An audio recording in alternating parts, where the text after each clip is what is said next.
Leo's awakening was not gentle. One moment, he was asleep in his cramped apartment, dreaming of overdue bills and cold coffee. The next, a deafening chime echoed through his skull, followed by a voice that was neither human nor machine, but something in between, a resonant, omnipresent whisper that seemed to come from the very air. System initialization complete. Welcome to the apocalypse. He jolted upright, his heart hammering against his ribs. The familiar walls of his room were gone, replaced by a vast, open field under a sky the color of bruised peaches. Strange, floating glyphs shimmered in the air, and in the distance, jagged mountains pierced clouds that glowed with an unnatural light. Around him, people were stumbling to their feet, their faces etched with confusion and terror. Some wore pajamas, others office attire, all looking as disoriented as he felt. A translucent blue screen materialized before Leo's eyes, hovering at arm's length. It displayed crisp, white text against a dark background. Name, Leo. Age, 24. Class assigned, Mage. Rank, F. Status, weakest recorded entity. His breath caught. Weakest recorded entity. Before he could process it, more lines scrolled into view. HP, 1/1. Mana, 0/0. Strength, 1. Agility, 1. Intelligence, 1. Luck, 1. Skills, none. Abilities, none. A cold sweat broke out on his forehead. 1 HP. 0 mana. He'd played enough games to know what that meant, a single hit, a minor stumble, even a strong breeze could end him. He tried to move, to speak, but his limbs felt heavy, weighed down by the sheer absurdity of it all. The screen flickered, then added a final line in bold, red letters. Prognosis, imminent termination likely. Adjust expectations accordingly. No, Leo whispered, his voice trembling. This has to be a mistake. But the system didn't respond. Around him, others were reacting to their own screens, shouts of joy, cries of despair, the chaotic symphony of a world reborn. A burly man in a torn suit laughed, flexing muscles that now gleamed with a metallic sheen. Warrior class, B rank. Hell yeah. A woman nearby sobbed, her screen showing, class, healer, rank, D. Leo's screen remained stubbornly unchanged. F rank. Weakest recorded entity. He wanted to curl into a ball and pretend this was all a bad dream, but the scent of ozone and damp earth was too real, the chill in the air too sharp. A group began to form nearby, led by a tall woman with sharp features and eyes that scanned the crowd with military precision. She wore simple leather armor that seemed to have materialized with her, and her screen, visible to all, displayed, name, Elara, class, scout, rank, A. People clustered around her, drawn by her confident posture. Listen up. Elara's voice cut through the noise. The system's tutorial is starting. We've been dumped here with basic knowledge, this is a survival scenario. Our first task is a tutorial dungeon. It's supposed to be easy, a way to learn the ropes. Follow me if you want to live. Murmurs of agreement rippled through the crowd. Leo hesitated, his legs like jelly. But staying alone in this alien field seemed even more terrifying. He shuffled forward, keeping to the back of the group, hoping to blend in. As they moved, whispers began to spread. People were comparing stats, boasting or lamenting. Leo kept his head down, but it was futile. Hey, you, a sneering voice called out. Leo turned to see a lanky man with greasy hair and a smirk. His screen showed, name, Bren, class, rogue, rank, C, what's your deal? You look like you're about to faint. Leo stammered, I am fine. Bren leaned in, peering at Leo's screen. His eyes widened, then crinkled with mockery. Whoa. F rank mage. 1 HP. 0 mana. You're a walking corpse. He laughed, a harsh, grating sound. Guys, check this out. We've got the weakest mage in history here. Heads turned. Leo felt heat rush to his cheeks, his hands clenching into fists. Elara glanced over, her expression unreadable. Enough, Bren. We need everyone focused. But the damage was done. As they walked, Leo caught snippets of conversation. Did you see his stats? Pathetic. He won't last 5 minutes in the dungeon. Why even bother? Each word was a needle in his chest. He'd always been average, average job, average life, never standing out. Now, in this brutal new world, he was standout weak. His mind raced with panic. How was he supposed to survive? He couldn't cast spells with no mana. A stiff wind could kill him. The system's prognosis echoed in his thoughts, imminent termination likely. After an hour of trekking, they reached the dungeon entrance. It was a yawning cave mouth set into a hillside, darkness pooling within. A system prompt appeared for everyone. Tutorial Dungeon, Caverns of Initiation. Difficulty, Easy. Objective, Survive and learn basic combat. Rewards, Experience, Minor loot. Ilara took charge. Form parties of 5. We'll go in groups. Mages and healers to the back, warriors up front. Keep it simple. People quickly organized themselves. Leo stood awkwardly, no one meeting his eye. Bren smirked from across the way. Finally, a young woman with gentle eyes, name, Lena, class, healer, rank, D, approached him. You can join us, she said softly. We have a warrior and a rogue already. Leo nodded, gratitude warring with shame. Her group included a stoic man with a shield and a nervous-looking rogue. They didn't comment on his stats, but the tension was palpable. Ilara's group entered first, their figures swallowed by the gloom. Leo's party followed, stepping into the cool, damp interior of the cave. Torches flickered to life along the walls, casting long shadows. The air smelled of moss and something metallic. For the first few minutes, it was uneventful. They encountered weak, rat-like creatures that the warrior dispatched with ease. Leo tried to help, but his attempts to channel mana resulted in nothing but a faint tingling in his fingertips. The system remained silent, his stats unchanged. Just stay back, the warrior grunted, not unkindly. We'll handle it. Leo obeyed, his heart sinking. He was useless. A burden. The dungeon corridors twisted deeper, the walls glistening with moisture. They passed other groups, the sounds of combat echoing faintly. Then, they reached a large chamber. It was circular, with a high ceiling lost in darkness. In the center, a gaping pit descended into blackness. Around it, the floor was slick with algae. A system message popped up. Chamber of Trial, cross the bridge. Warning, instability detected. A narrow, stone bridge spanned the pit, looking ancient and precarious. The warrior led the way, testing each step. Halfway across, a low rumble shook the chamber. From the pit, glowing eyes emerged, dozens of them, accompanied by guttural growls. Monsters clawed their way up, creatures of shadow and sinew, with jagged teeth and claws that gleamed in the torchlight. Their screens flashed briefly. Name, Shadow Stalker. Rank, S. Threat level, Extreme. S rank. In a tutorial dungeon. Panic erupted. The warrior shouted, fall back. It's a glitch. But it was too late. The monsters surged forward, moving with unnatural speed. The rogue screamed as one latched onto his leg, dragging him toward the pit. Lena tried to heal, but her spells sputtered against the creature's dark energy. Leo froze, terror locking his limbs. This was it. He was going to die here, in this stupid cave, without ever understanding why. His mind screamed at him to run, but his feet were rooted to the spot. The warrior fell, his shield cracking under a barrage of claws. Lena was backed against a wall, her face pale. One of the stalkers turned its glowing eyes on Leo. It lunged, claws extended, aimed straight for his chest. Time seemed to slow. Leo's thoughts fragmented, images of his old life, the cold coffee, the overdue bills, the crushing weight of mediocrity. He didn't want to die. Not like this. He stumbled backward, his foot catching on a loose stone. With a yelp, he tripped, arms flailing. Instead of hitting the ground, he tumbled over the edge of the pit, falling into the darkness. The last thing he saw was the monster's claws inches from his face, the chamber spinning above him. Then, impact. But not the bone-shattering crash he expected.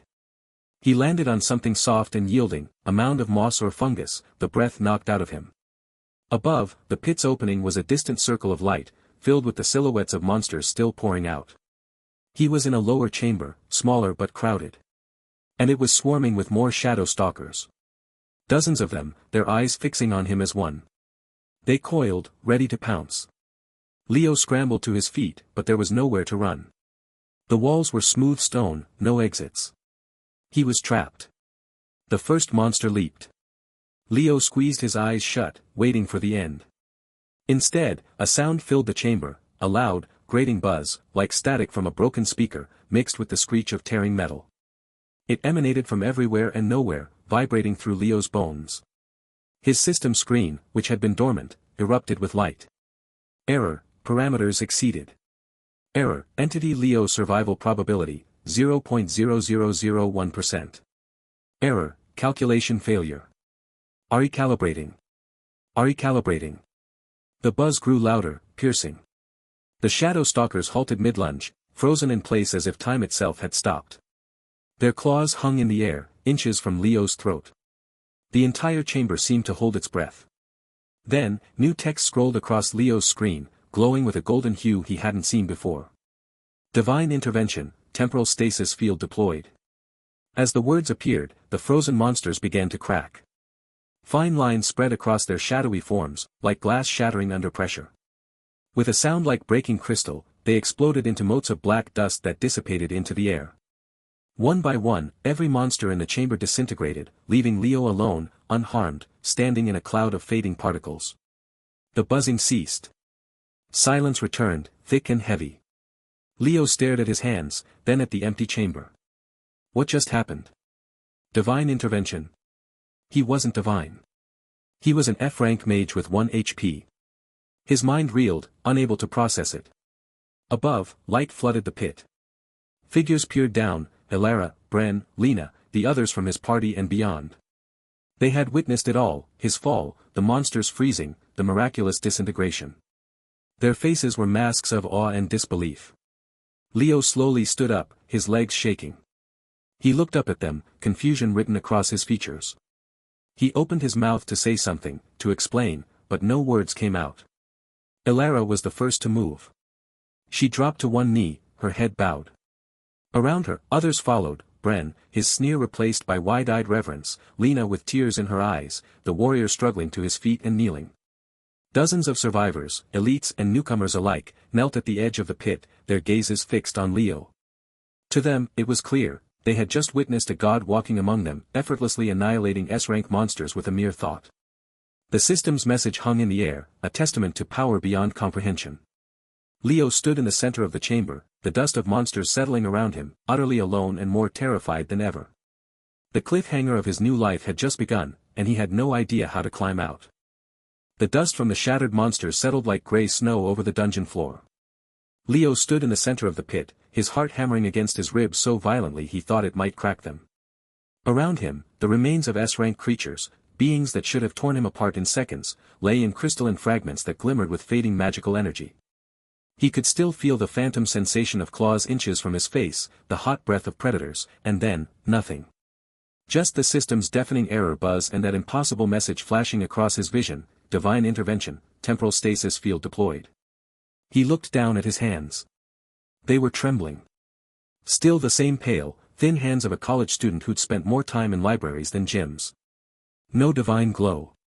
No surge of power. Just Leo, the F-rank mage with 1 HP and 0 mana, completely unharmed while monsters meant to slaughter entire parties had turned to dust. Above him, at the edge of the pit, the elite survivors were stirring. Leo's gaze lifted, taking in the scene. There were 5 of them, all clad in gear that shimmered with enchantments, plate armor etched with runes, robes woven from starlight fabric, weapons that hummed with latent energy. They had been watching from a safe distance when Leo had been shoved into this tutorial dungeon by the laughing crowd of new survivors. Now, they weren't laughing. One by one, they rose from where they had dropped to their knees. Their expressions were a mix of awe, fear, and reverence. Leo swallowed hard, his throat dry.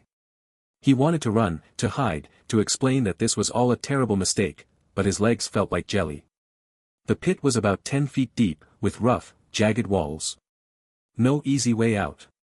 The leader stepped forward. A warrior, tall and broad-shouldered, with a scar cutting across his cheek and eyes the color of storm clouds. He moved with a predator's grace, his plate armor barely making a sound. Leo's system interface, still flickering erratically in the corner of his vision, tagged him automatically, Kale, S-rank warrior. Guild, Dawn's Vanguard. Status, odd. Kale stopped at the edge of the pit, looking down at Leo. For a long moment, there was only silence, broken by the distant drip of water from the dungeon ceiling. Then Kale bowed, deeply, one hand over his heart. The others followed suit. Divine One, Kale said, his voice a low rumble that echoed in the cavern. We witnessed your power. Forgive our earlier ignorance. We did not realize a deity walked among us. Leo's mind went blank. Deity? He opened his mouth, but only a stammer came out. I'm not, that was just. Your modesty is as profound as your strength, interrupted a woman in mage robes, her eyes wide. She had silver hair tied back in a practical braid, and her fingers clutched a staff topped with a glowing crystal. Lyra, A-rank mage. Guild, Dawn's Vanguard. Status, Reverend.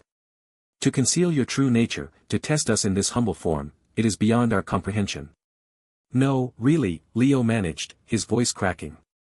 He took a step back, his foot catching on a loose rock. I'm just Leo. An F rank. The weakest mage in history. Look. He gestured frantically at his system interface, which still displayed the same pathetic stats, HP, 1-to-1. Mana, 0/0. Rank, F class, Mage. This was all a glitch. A mistake. Kale's expression softened, but it was the softness of someone humoring a child. A glitch, he repeated slowly. Of course. The system itself bends to your will, altering its display to maintain your guise. We understand. Leo felt a surge of frustration mixed with panic. They weren't listening. How could they? They had seen monsters disintegrate. They had seen time freeze. To them, it was divine power. To Leo, it was a terrifying mystery that left him feeling more vulnerable than ever. He needed to get out of here, to find some corner of this apocalyptic world where he could hide until he figured out what was happening. Please, Leo said, trying to sound firm. It came out as a plea. I need to go. I'm not who you think I am. He turned, looking for a way to climb out of the pit. The walls were steep, but there were handholds here and there, cracks in the stone, protruding rocks. If he could just reach the top, maybe he could lose them in the dungeon's tunnels. He took a step toward the wall, but in his haste, his foot caught on another rock. This one was larger, half buried in the debris. He stumbled forward, arms windmilling. Divine One, be careful. Lyra called out, but it was too late. Leo tripped. It wasn't a graceful stumble, it was a full-bodied lurch that sent him sprawling face-first toward the ground. He braced for impact, for the scrape of stone against his skin, for the humiliation of falling in front of these powerful survivors. But before he hit, the system buzzed again. It was a different sound this time, not the harsh error noise from before, but a series of rapid, chittering beeps, like a computer processing an overload of data. Golden light flared from Leo's body, not from him but from the air around him, as if reality itself was glitching. Words scrolled across his vision, bold and shimmering, reality rewrite, terrain adjusted for divine comfort. The ground beneath him shifted. The rough, uneven stone of the dungeon floor smoothed out in an instant, becoming as flat and polished as marble. The rock he had tripped over dissolved into motes of light that drifted away. Even the walls of the pit seemed to soften, their jagged edges rounding off. Leo landed not on hard stone but on a surface that felt oddly springy, like moss-covered earth. He pushed himself up, staring in disbelief. Kale and the others had frozen. Their eyes were locked on the transformed terrain. Kale's hand went to the hilt of his sword, not in threat but in instinctual awe. He slowly knelt again, this time with one knee on the ground. You reshape reality itself to suit your whims, he whispered. And you call it a stumble. Leo wanted to scream. Instead, he sat there, his mind racing. The system had done it again. It had taken a moment of pure clumsiness, his own weakness, and turned it into something that looked like omnipotence. Was it sentient? Was it mocking him? Or was it as confused as he was? Get up, Leo said, his voice trembling. He wasn't sure if he was talking to himself or to Kale. Just, get up. Kale rose, his expression now one of absolute conviction. Divine One, we are honored beyond words. The Dawn's Vanguard Guild has a base not far from here. We have supplies, shelter, and information about this new world. Allow us to escort you. Your guidance could save countless lives. Guidance. The word made Leo's stomach churn. What could he guide them to? More trips and falls. More glitches that might not save him next time. But as he looked at their faces, hopeful, reverent, desperate, he realized he had no choice. They weren't going to let him walk away. Not after what they had seen. I don't know anything, Leo said weakly. Your wisdom is hidden in paradox, Lyra said, her voice filled with certainty. We will strive to understand. Before Leo could protest further, Kale gestured to two of the other warriors. They jumped down into the pit, now with its smooth walls, it was more like a shallow depression, and approached Leo. They didn't touch him, but their presence was clear, an escort, not a threat, but an inescapable one. Please, Divine One, Kale said. The dungeon is still unstable. More creatures may spawn. It's not safe here. Leo almost laughed. Not safe. He had 1 HP, nowhere was safe. But he nodded, because what else could he do? He let them help him out of the pit, their hands were careful, almost reverent, and soon he was standing on the main dungeon floor, surrounded by the elite party. The dungeon was a vast, cavernous space with high ceilings lost in shadow. Glowing moss provided faint illumination, casting long, dancing shadows. The air was cool and damp, smelling of earth and ozone. In the distance, Leo could hear the faint sounds of other survivors, shouts, the clash of weapons, spells fizzling, but here, in this cleared area, it was quiet. Kale led the way, his steps confident. The others fell into formation around Leo, a protective circle that felt more like a cage. They moved through the dungeon tunnels, past rooms where lesser monsters, goblins, giant rats, lay defeated, their bodies already dissolving into system loot. Leo's group didn't pause. Their presence alone seemed to ward off any threats, monsters shied away, melting into the shadows. As they walked, Leo's mind whirled. He replayed the moments in the pit, the terror, the glitch, the message. Divine intervention. Reality rewrite. The system was broken, that much was clear. But why did it keep interpreting his survival as divine power? Was it because his stats were so low that any action should kill him, and when it didn't, the system had to invent an explanation? Or was there something more? He glanced at his interface. It was still flickering, but now he noticed something new, tiny lines of code scrolling in the background, almost too fast to read. Glimpses of words like, anomaly, paradox, reality_integrity. He tried to focus on them, but they vanished as soon as he looked directly. We're nearly out, Kale said, pulling Leo from his thoughts. Ahead, a bright light filtered through an archway, the dungeon exit. Beyond it, Leo could see a landscape transformed by the system's arrival, a jagged skyline of ruined buildings mixed with strange, crystalline structures that gleamed under a red-tinged sun. They emerged into what had once been a city park. Now, it was a fortified camp. Tents and makeshift shelters dotted the grassy areas, surrounded by barricades of debris and shimmering energy fields. Survivors moved about, hundreds of them, all tagged with system information that floated above their heads like ghostly nameplates. Most were low-rank, DS and ES, with a smattering of CS. They looked tired, scared, but determined. As Kale's group approached, heads turned. Whispers spread like wildfire. That's the Dawn's vanguard. Who's that with them? He looks weak, but why are they escorting him? Did you hear? Something happened in the dungeon. Kale didn't stop.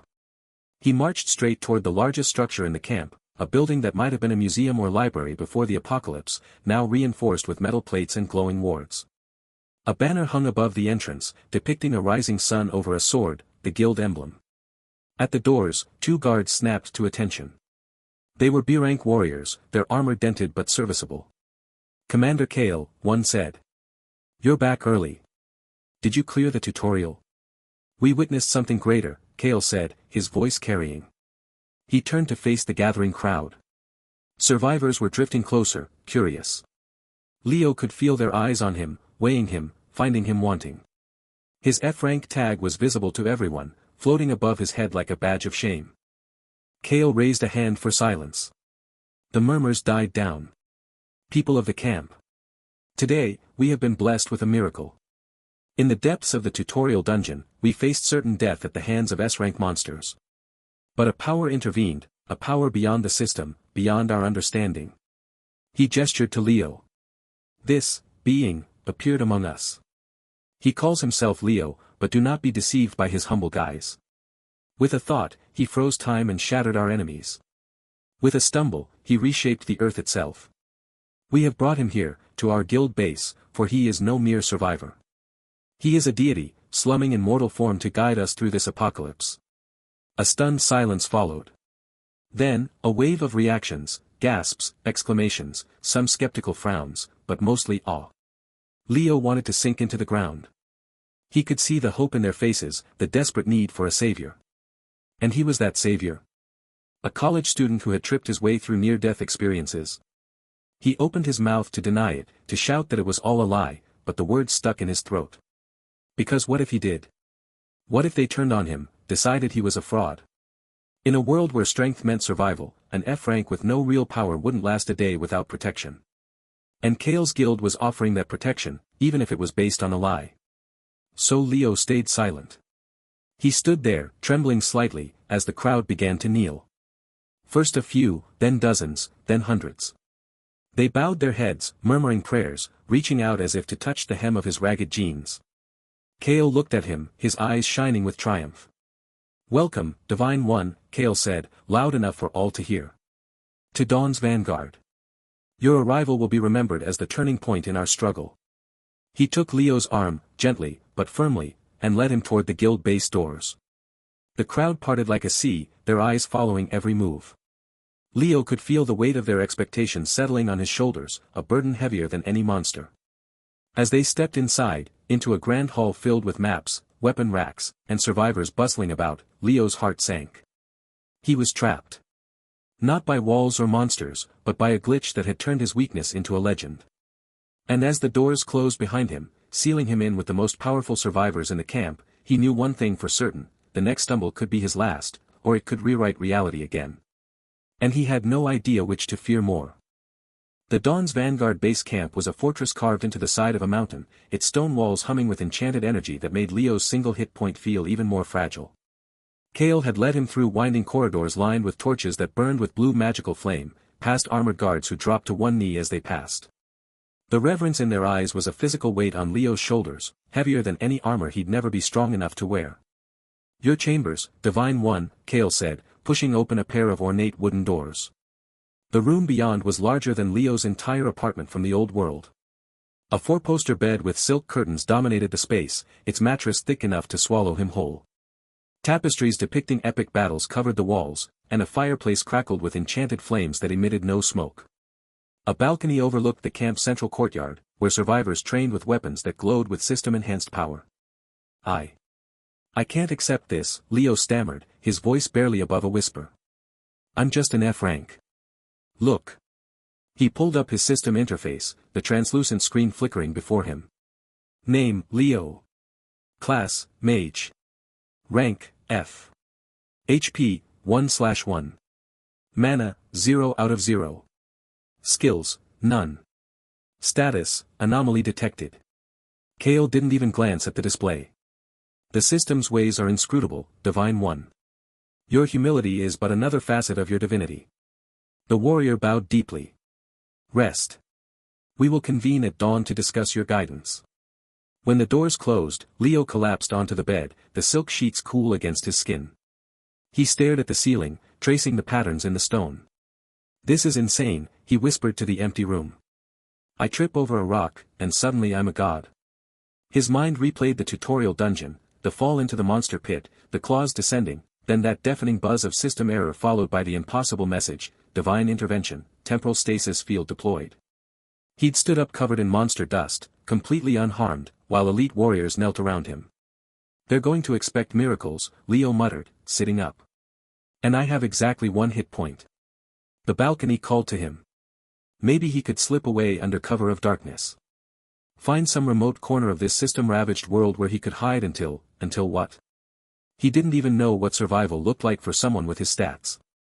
Leo crept to the doors, pressing his ear against the wood. Distant voices echoed through the stone halls, but no one seemed to be standing guard directly outside. He turned the handle slowly, wincing at the soft click. The corridor was empty, lit by those same blue torches that cast long, dancing shadows. He moved like a ghost, bare feet silent on the cold stone. The base was a labyrinth. He remembered passing an armory, a mess hall, then descending a staircase to this residential level. If he could just retrace his steps. A branching corridor appeared ahead, this one narrower and darker. Perfect. Less traffic. Leo slipped into the shadows, his heart hammering against his ribs. Every instinct screamed that this was a bad idea, but staying meant facing whatever guidance Kale expected at dawn. He rounded a corner and froze. The corridor ended in a dead end, but set into the wall was an ornate door unlike any he'd seen, polished black wood inlaid with silver runes that pulsed with faint light. No guards stood watch. No sounds came from within. Storage? Leo whispered. Maybe there's a back exit. He reached for the handle, then hesitated.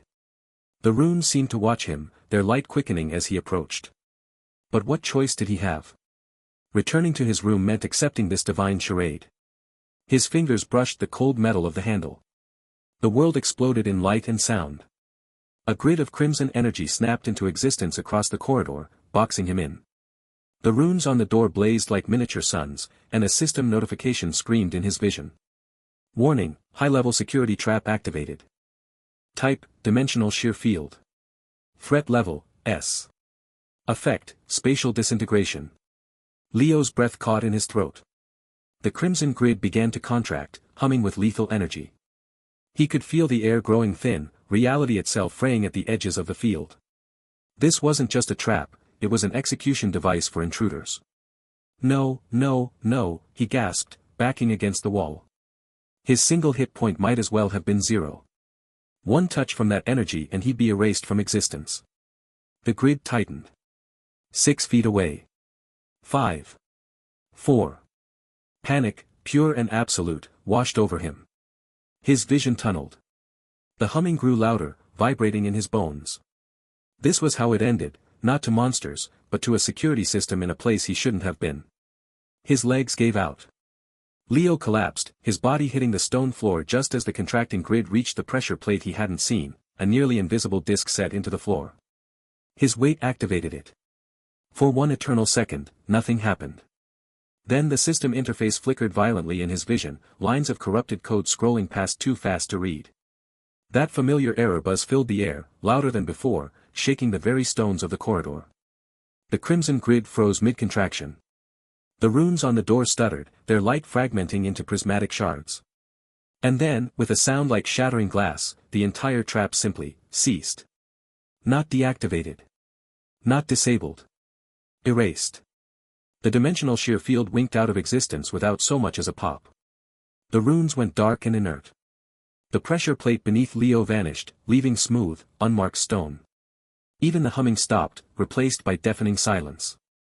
A new system message appeared, glowing with golden text that seemed more substantial than the usual blue notifications. Conceptual Erasure, trap nullified. Reason, divine presence incompatible with mortal safeguards. Log, security protocol overwritten by higher reality. Leo lay on the floor, trembling, trying to remember how to breathe. He was alive. Unharmed. The trap was gone as if it had never existed. Footsteps echoed down the corridor, heavy, armored, moving fast. Kale rounded the corner first, his greatsword drawn, face etched with concern that melted into awe as he took in the scene. Behind him came 2 others, a woman in flowing robes embroidered with celestial patterns, and a man whose armor gleamed with enchanted sigils. Divine One. Kale dropped to one knee. We felt the security breach. Are you? His eyes swept the empty corridor, the now plain door. What happened? The woman stepped forward, her eyes wide. The dimensional shear trap. It was keyed to disintegrate any unauthorized presence. I designed it myself. She gestured at the wall where the runes had been. It's gone. Not disabled. Gone. As if the concept of trap in this location has been edited from reality. Leo pushed himself up, his arms shaking. I fainted. I didn't mean to. Kale helped him to his feet, his grip gentle but firm. You triggered the trap, and your divine nature could not tolerate such a mundane threat. He turned to the others. This is High Mage Elara and Captain Ren. They lead Dawn's vanguard with me. Elara approached the door, running her fingers over where the runes had been. Conceptual Erasure. I've read about it in ancient texts, a power attributed to reality-shaping deities. To not just destroy something, but to remove its very existence from the local fabric of reality. She turned to Leo, her expression one of religious fervor. Why were you here, Divine One? Testing our defenses? I was trying to leave, Leo said weakly. Ren, the armored captain, chuckled, a deep, rumbling sound. A test, then. Of course. You wish to see if we would confine you against your will. And by removing the trap, you've shown that no mortal barrier can hold you. He clapped a gauntlet hand on Leo's shoulder, nearly knocking him over. Well played. Leo opened his mouth to protest, but the words died in his throat. They weren't listening. They saw what the system showed them, divine power where there was only desperate luck. Come, Kale said, guiding Leo back toward his chambers. We have much to discuss. They didn't return to the luxurious room. Instead, Kale led them to a war room deep in the mountain's heart. A massive stone table dominated the space, its surface covered in maps marked with glowing pins. Trophies from slain monsters adorned the walls, a drake's skull here, a crystalline spider leg there. Elara spread a map across the table, her fingers tracing a route through jagged mountain ranges. The Gloomspire Depths. An S-rank dungeon that's claimed 3 of our scouting parties.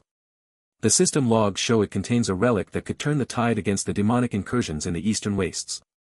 Ren leaned over the map, his shadow falling across the illustrated dungeon entrance. Our last attempt ended at the Guardian Hall.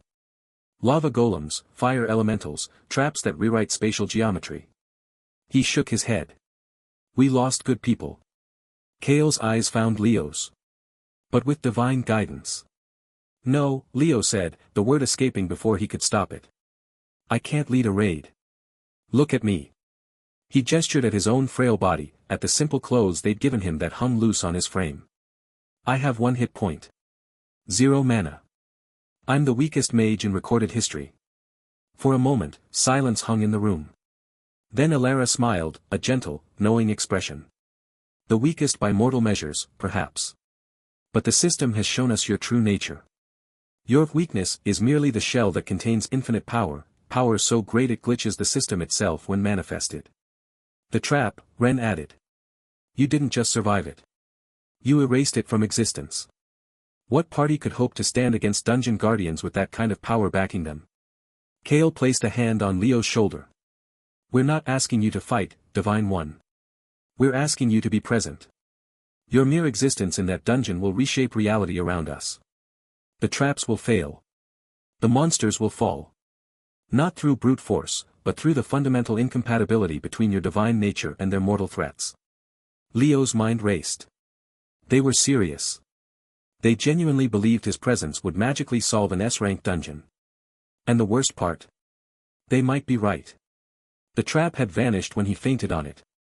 The monsters in the tutorial had shattered when he fell among them. Every time he should have died, the system glitched and invented a reality where he survived. But what happened when his luck ran out? What happened when he faced something the system couldn't explain away? I need time, he whispered. Dawn, Kale said, his voice leaving no room for argument. The demonic forces grow bolder by the day. We need that relic. Elara rolled up the map. I'll prepare the portal. Ren, assemble our best team. Kale will remain at your side, Divine One, to interpret your will for the rest of us. They moved with military efficiency, leaving Leo standing by the table, his reflection staring back at him from the polished stone surface. He looked exactly like what he was, a scared young man in over his head. Hours passed in a blur. Leo was given traveling robes that were actually lightweight armor enchanted with protection spells he couldn't activate. He was shown the portal chamber, a circular room with a dais at its center, covered in runes that pulsed with gathered energy. Survivors gathered to watch, their faces a mix of hope and reverence. Whispers followed him, the god of glitches. He erased a dimensional trap just by existing. With him, we can't lose. As dawn's first light filtered through high windows, Kale approached, fully armored, his greatsword strapped to his back. It's time. Elara stood at the portal controls, her hands moving through complex gestures. The runes on the dais brightened, and the air began to crackle with ozone. A tear opened in reality itself, a swirling vortex of colors that resolved into a view of a cavernous entrance carved from black stone. Monstrous roars echoed from within, so deep they vibrated in Leo's chest. The Gloomspire Depths, Ren said, hefting his shield. Remember the formation. Divine One at the center. Protect him at all costs, but understand, his protection is what will see us through. Leo's heart hammered against his ribs, a frantic drumbeat of pure terror. He could smell the dungeon from here, wet stone, ozone, and something metallic that might have been blood. Kale placed a hand on his back. Have faith, Divine One. The system itself bends to your presence. And then, with gentle but inexorable pressure, he pushed Leo toward the portal. Leo stumbled forward, the vortex swallowing him. The world twisted, colors bleeding together, gravity lurching in impossible directions. He emerged on the other side, the cold dungeon air hitting him like a physical blow. Before him stretched the gloom spire entrance, a yawning maw of darkness from which more roars emerged, closer now. Behind him, the rest of the party materialized, weapons drawn, faces set in grim determination. Kale stepped up beside him, his voice barely audible over the dungeon's growls. Your will be done, Divine One. Leo stared into the darkness, his single hit point feeling smaller than ever. Somewhere in those depths, something waited. And he was expected to face it with nothing but the desperate hope that the system would glitch again. The monsters roared, and Leo's hands began to shake. The portal's shimmering light faded, leaving Leo standing on uneven, damp stone. The air in the gloom-spired depths was thick with the smell of sulfur and decay, a cloying warmth that made his thin mage robes cling to his skin. Around him, the elite party of Dawn's vanguard fanned out, Kale with his massive tower shield gleaming in the dim bioluminescent fungus light, Elara knocking an arrow to her enchanted bow with practiced ease, and Ren muttering incantations as protective wards shimmered into existence. Leo's heart hammered against his ribs. His system interface, a translucent blue screen only he could see, still displayed the same mocking stats. Name, Leo. Class, Mage. Rank, F. HP, 1/1. Mana, 0 out of 0.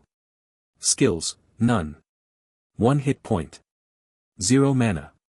In an S-rank dungeon where even the air could kill an unprepared adventurer. He swallowed hard, his palms slick with sweat. Stay close, Lord Leo, Kale said, his voice a low rumble that echoed off the cavern walls.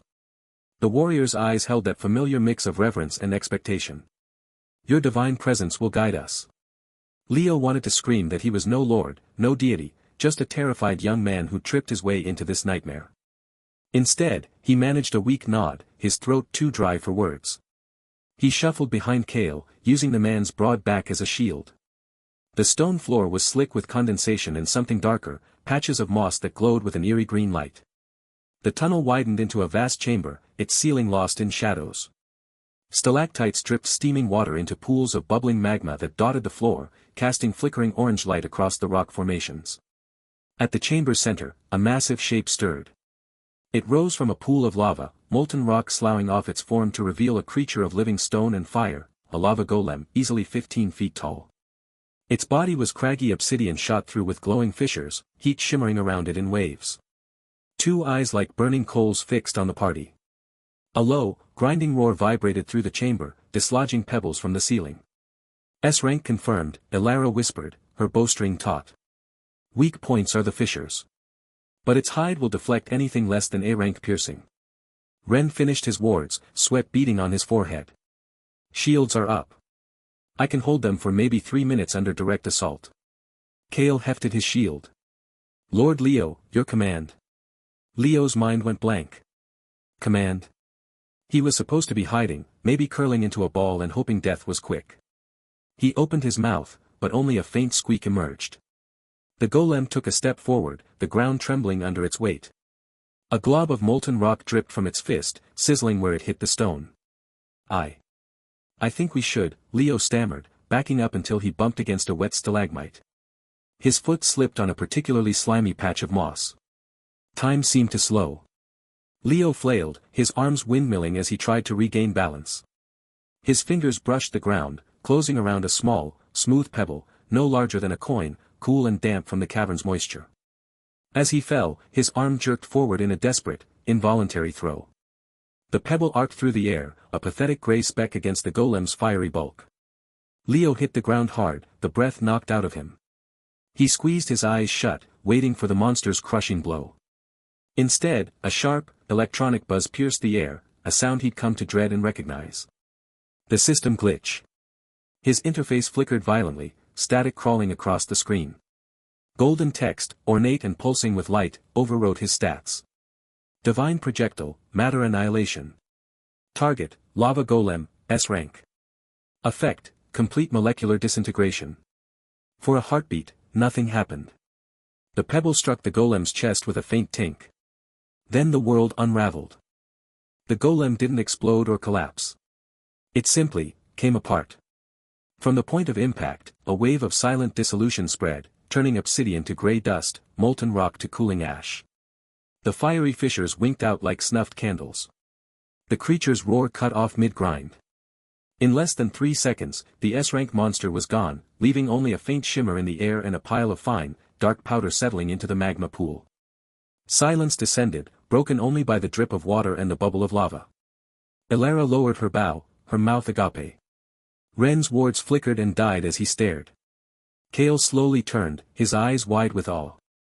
Then he dropped to one knee, his armor clanking against the stone. Praise be. Kale's voice echoed with fervor. A mere pebble, infused with divine will. You annihilated an S-rank threat without even a gesture. I slipped, Leo whispered, but no one heard him over the sudden cheers. Elara rushed forward, her earlier tension gone. Did you see? No mana surge, no incantation. Pure conceptual erasure. The system log must be glorious, Ren said, pulling out a crystalline recording device. I'll need to analyze the energy signatures later. This could revolutionize combat theory. Leo pushed himself up, his knees shaky.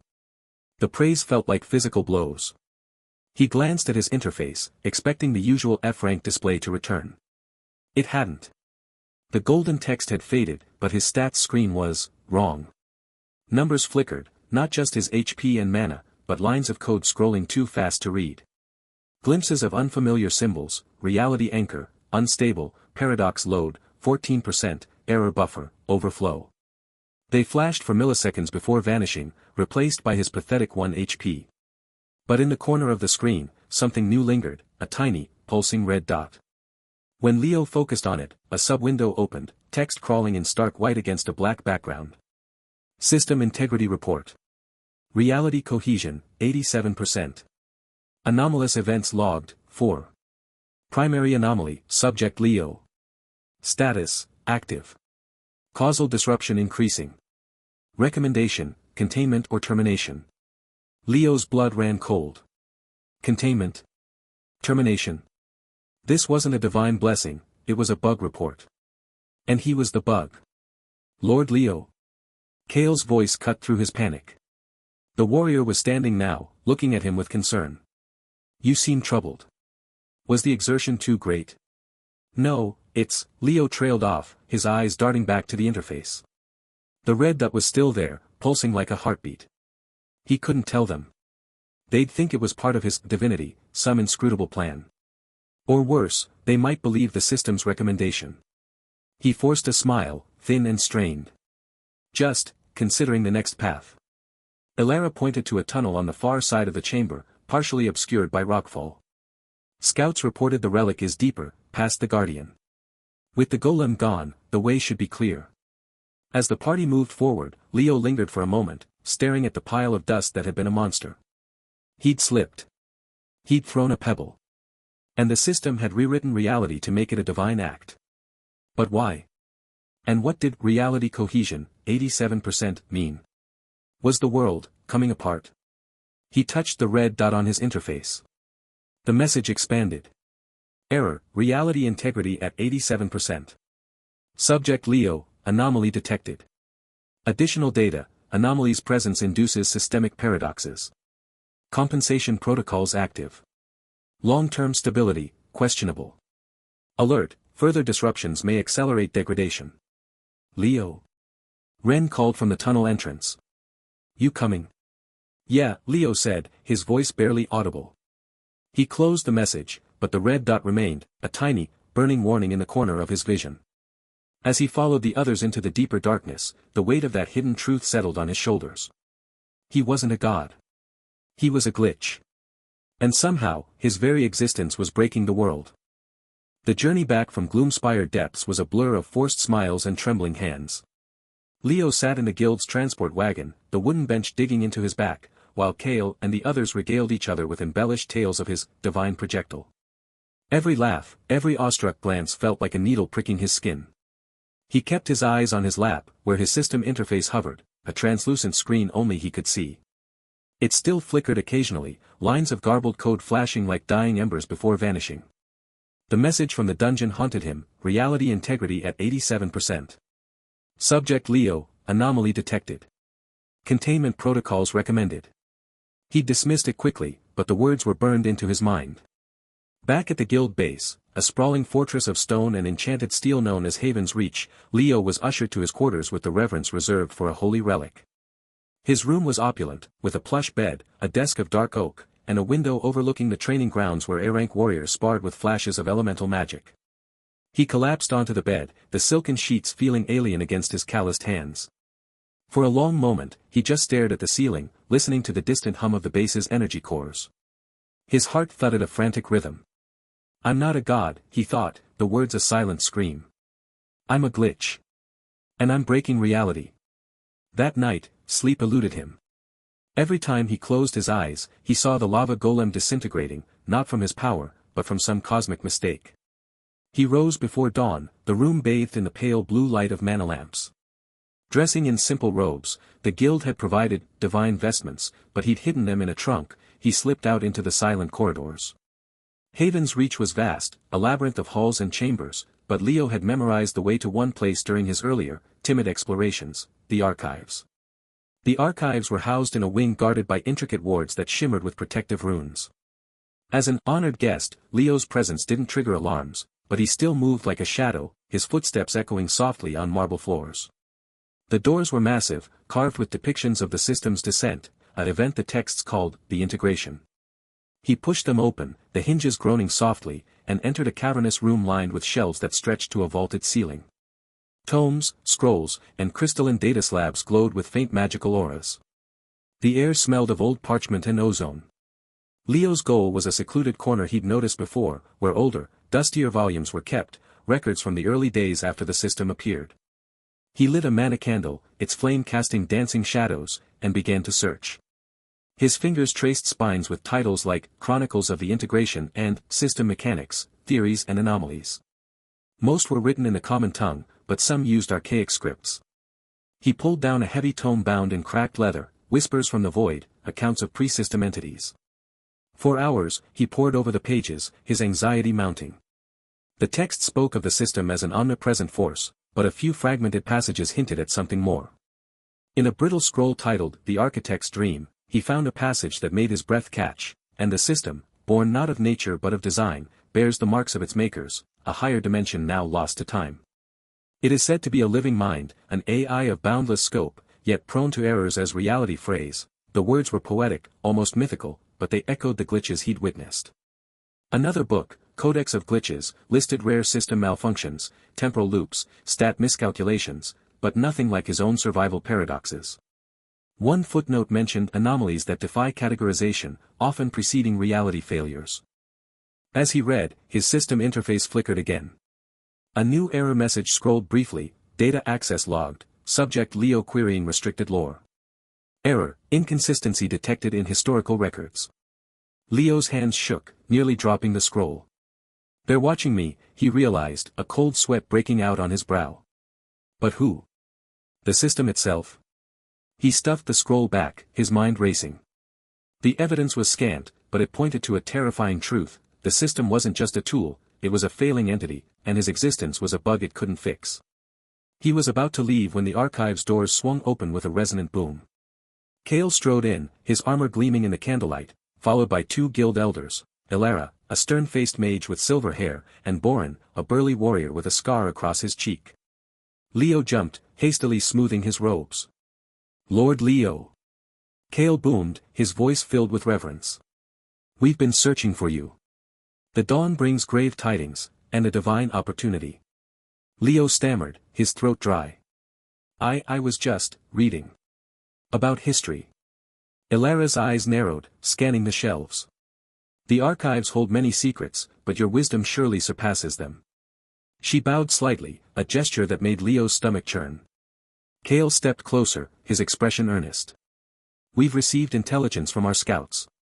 The demon lord Malakar, ruler of the Ember Wastes, has been amassing forces. His hellspawn threatened the southern settlements. But, he paused, his gaze intense. Malakar is known to respect power. With your divinity, we believe we can negotiate a truce. Your mere presence could sway him. Leo's blood ran cold. A demon lord? He'd heard stories, entities of S rank or higher, with powers that could level cities. And no, you don't understand, he blurted, panic rising. I'm not. I can't. I'm just a weak mage. This is all a mistake. As he spoke, his voice cracking with fear, his system interface glitched violently. The screen flashed with chaotic light and a loud, resonant chime echoed through the archives. Words appeared, not just for him, but projected into the air for all to see in glowing golden script, divine mandate, audience granted. Teleportation to Ember Wastes initiated. Error, reality coordinates adjusted for diplomatic protocol. Leo froze, his protest dying in his throat. Kale and the elders dropped to one knee, their faces alight with awe. You see? Kale whispered. Even in your humility, you command the heavens. The air around them began to shimmer, heat radiating from nowhere. Leo felt a tugging sensation, like hooks in his soul. Wait, stop, he cried, but it was too late. The archives dissolved into a whirl of color and sound. He glimpsed the shocked faces of the elders, the dusty tomes blurring, and then. They stood on a cracked, obsidian plain under a blood-red sky. The heat was oppressive, dry and scorching, carrying the scent of sulfur and ash. In the distance, volcanoes belched smoke, and rivers of lava cut through the landscape like glowing scars. Before them rose a fortress of black stone, its spires clawing at the sky, and at its gates stood a figure wreathed in flame, tall, horned, with eyes like smoldering coals. The demon lord Malakar awaited, his presence radiating palpable menace. Leo's legs trembled, his 1 HP feeling more fragile than ever. Kale steadied him, mistaking his terror for divine focus. Behold, Lord Leo, he said, voice filled with pride. Your mandate has brought us to the threshold of peace.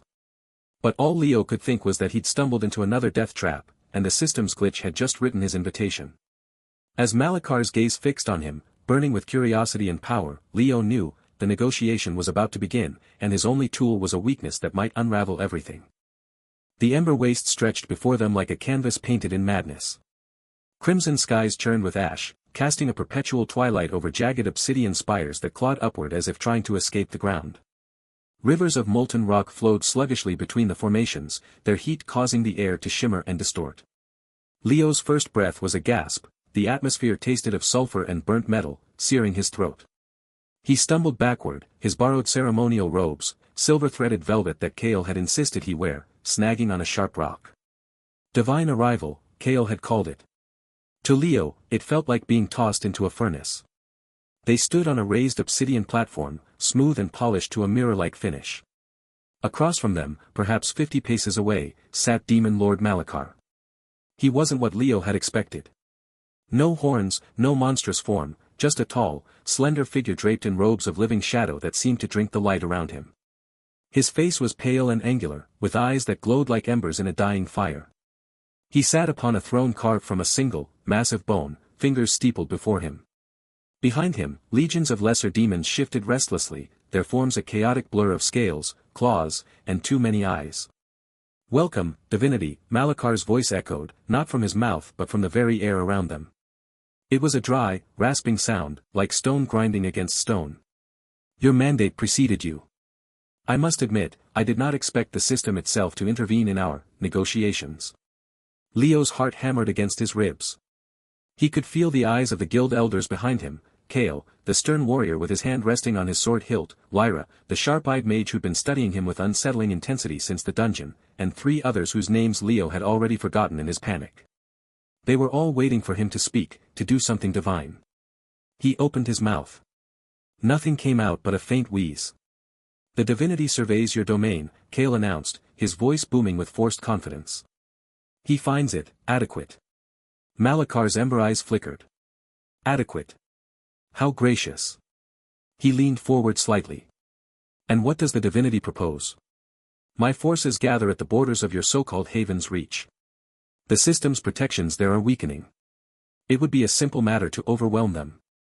Leo's mind raced. He'd read the briefing scrolls Kale had shoved at him during the teleport, something about resource disputes, territorial claims, ancient grudges. It was all a blur. He remembered one line: Malachar values strength above all. Show weakness, and you are dead. Terrifying. He tried to step forward, to at least look like he was engaging. His legs, however, had other ideas. They trembled violently, a full-body shudder that started at his knees and worked its way up. The ceremonial staff in his hand, a gilded stick Kale had insisted was symbolically appropriate, felt suddenly heavy as a log. His sweaty palms lost their grip. The staff clattered to the obsidian platform with a sharp, ringing sound that seemed to echo unnaturally in the molten silence. For a heartbeat, nothing happened. Leo stared at the stick lying pathetically at his feet, a wave of pure, unadulterated horror washing over him. He'd dropped it. In front of a demon lord and his entire army. He'd shown weakness. He was dead. He was so very, very dead. Then the system interface, which had been a faint, translucent overlay at the edge of his vision since they'd arrived, erupted. A violent, staticky buzz filled Leo's ears, sharp enough to make him wince. The familiar blue screens flickered, distorted, and then flashed with lines of jagged, golden text that scrolled too fast to read. In the center of his vision, a single notification burned itself into existence. System notification: weapon drop detected. Analyzing context. Analyzing intent. Error, paradox detected. Subject: Leo, F-rank Mage, survival probability in current scenario, 0.0001%. Observed action contradicts survival parameters. Compensating. Reality patch applied. Log entry: weapon drop interpreted as signal of ultimate pacifism.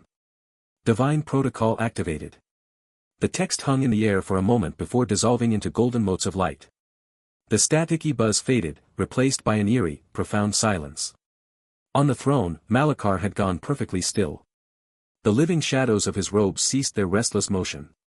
His ember eyes widened, then narrowed to slits. He looked from the staff on the ground, to Leo's terrified face, to the guild elders behind him. Ultimate pacifism, Malachar murmured, the words tasting strange in his mouth. You come before me, into my very stronghold, and you deliberately discard your weapon. Not as a surrender, but as a statement. He rose from his throne, the movement fluid and silent. The lesser demons behind him took a synchronized step back, as if cued by an unseen command. You declare that you have no need of arms. That your power is such that a weapon is beneath you.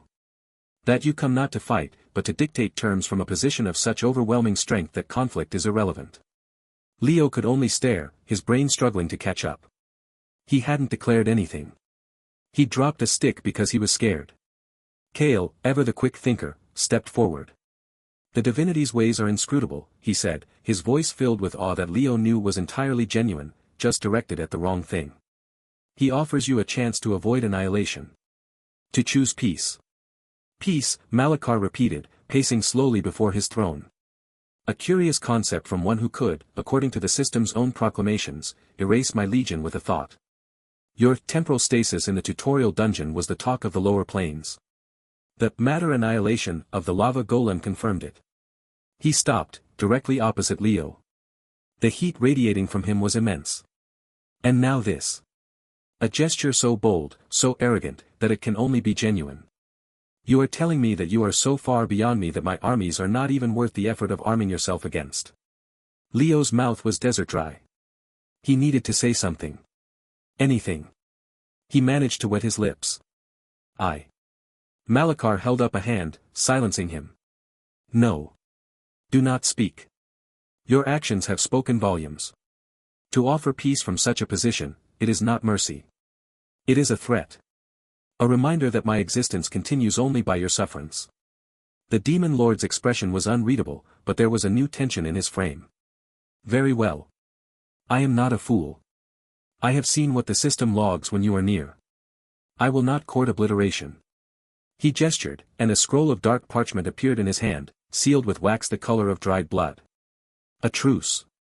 Forged in the blood of my firstborn, bound by the laws of this reality. My forces will withdraw from the borders of Haven's reach. We will claim no new territory from your people for the span of 100 years. Kale and the elders breathed a collective sigh of relief.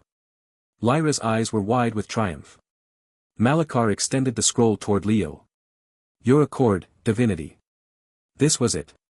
Leo had to take it. He had to do something to accept. His body felt locked in place. With a monumental effort, he forced his head to move in what he hoped was a convincing nod. It was a jerky, awkward motion, more of a spasm than a gesture. The system buzzed again, softer this time. System notification, affirmative gesture detected. Analyzing context. Treaty acceptance confirmed. Applying reality bindings. Log entry, divine accord, peace treaty established. Parameters, non-aggression pact, Haven's Reach, Malachar's Legion. Duration, 100 standard years. Enforcement, system bound. The scroll in Malachar's hand glowed with a fierce, white light. The demon lord flinched, almost dropping it. When the light faded, the seal had changed, it now bore the intricate, geometric symbol of the system itself. It is done, Malachar said, his voice quieter now. He looked at Leo with something that might have been respect, or perhaps deep-seated fear. The system itself witnesses and enforces. You have my gratitude for your restraint. The word seemed to pain him. Kale stepped forward and took the scroll, tucking it securely into his belt. The divinity is pleased with your wisdom, he said, bowing slightly. We shall take our leave, Lyra added, her voice tight with urgency. She clearly wanted to be gone before anything else could happen. Malachar merely waved a dismissive hand. A portal of swirling darkness and ember sparks irised open beside their platform. Until our paths cross again, divinity. May your pacifism continue to guide you. Leo didn't need to be told twice. He turned, his legs still shaky, and practically fled toward the portal. He didn't look back. He could feel the weight of countless demonic eyes on his back until the moment he stepped through the swirling darkness. The transition was instantaneous. One moment, the oppressive heat and sulfur stench of the ember wastes, the next, the cool, stone-scented air of Haven's Reach's central courtyard. The teleportation circle beneath their feet glowed faintly before fading. Cheers erupted. The guild members who had remained behind surged forward, clapping Kale on the back, marveling at the sealed treaty. Lyra was already unfurling it, showing the system-binding seal to the crowd. 100 years of peace, someone shouted. The divinity did it. Leo stood apart, unnoticed in the celebration. He felt numb. He had just faced down a demon lord and come away with a peace treaty, and all he had done was tremble, drop a stick, and nod. His system interface was still active. Usually, it faded to near transparency when not in use. Now, it remained stubbornly visible, flickering at the edges. The usual clean blue lines were marred by faint, gray static. He focused on it, trying to pull up his pathetic, unchanging status screen. Name, Leo. Class, Mage. Rank, F. HP, 1/1. Mana, 0 out of 0. Skills, none. Title, The Anomaly, hidden. But as he looked, the text wavered. The F in his rank blurred, pixelated, and for a split second, he saw something else, a string of question marks, then a symbol he didn't recognize, then the number 999, before it snapped back to F. The static grew louder in his mind, a persistent, whispering buzz. At the bottom of the screen, where system alerts usually appeared, new text began to form. It was red, not blue or gold.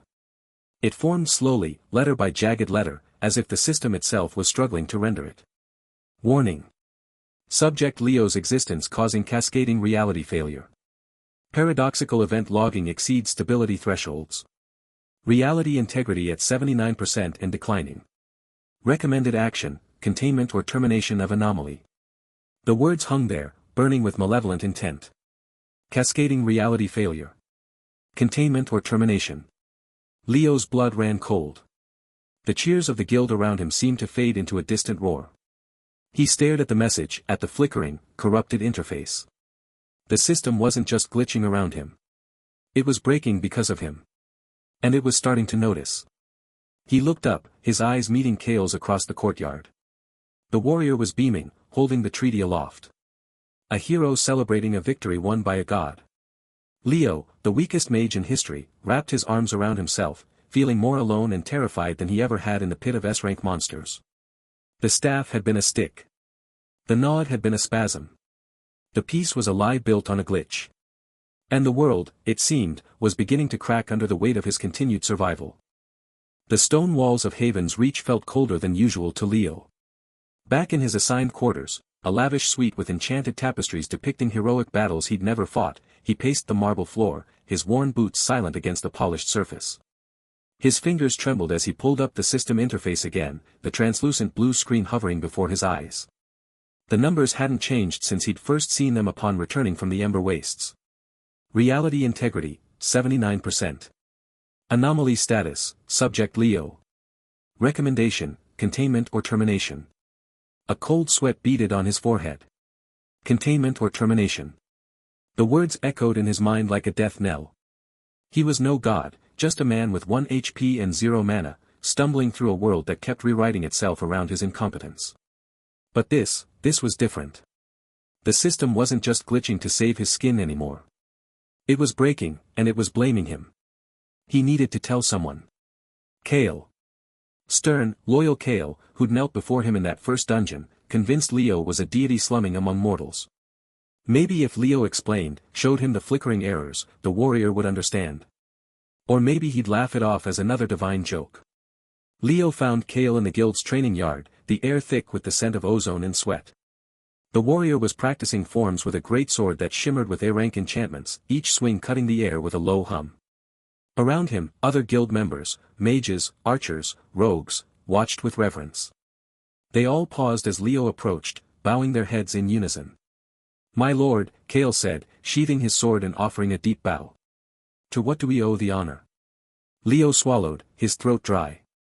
"Kale, I need to talk to you. Alone." Kale's eyebrows rose, but he nodded, gesturing toward a secluded alcove shaded by glowing crystal formations. The others returned to their training, though Leo caught whispered snippets, divine counsel, secret missions. He hated it. In the alcove, Leo leaned against the cool stone, gathering his courage. "Kale, the system, it's glitching. Really badly." Kale tilted his head, a faint smile playing on his lips. "Of course it is, my lord. Your divine presence strains its mortal frameworks. We've seen it, the temporal stasis, the reality rewrites. It's how you protect us." "No, you don't understand," Leo insisted, his voice rising. "It's not protecting me. It's breaking. Look." He gestured toward his interface, willing it to display the corruption. The screen flickered, lines of garbled code scrolling past, error, paradox detected, warning, reality failure imminent. "It says I'm causing this. That reality is falling apart because of me." Kale studied the screen, his expression unreadable. Then he laughed, a deep, booming sound that echoed off the walls. "Divine humor. My lord, you test my faith with such jests. The system cannot comprehend your power, so it errors. We've witnessed it time and again. When you tripped in the lava golem dungeon, it called it matter annihilation. When you fainted at the security trap, it erased concepts. Your weakness is merely a facade for inscrutable will."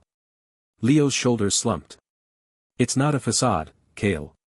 I have 1 HP. 1. If a strong breeze hits me wrong, I'm dead.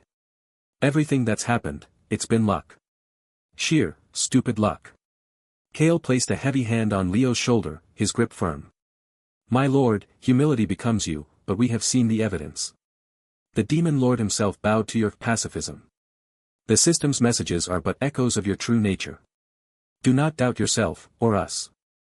Before Leo could protest further, a deafening crash shattered the tranquility of Haven's Reach. The ground shook, and alarms blared, deep, resonant tones that vibrated through the stone. Kale's smile vanished, replaced by battle-hardened focus. "Intruders," he growled, drawing his sword. They rushed back to the main courtyard, where chaos reigned. Portals of crackling violet energy had torn open in the air, disgorging armored figures bearing the insignia of the Obsidian Hand, a rival guild known for ruthlessness and ambition. Their leader, a hulking brute named Gorith with S-rank strength stats glowing above his head, stood at the forefront, a jagged axe in hand. "We've come for the god."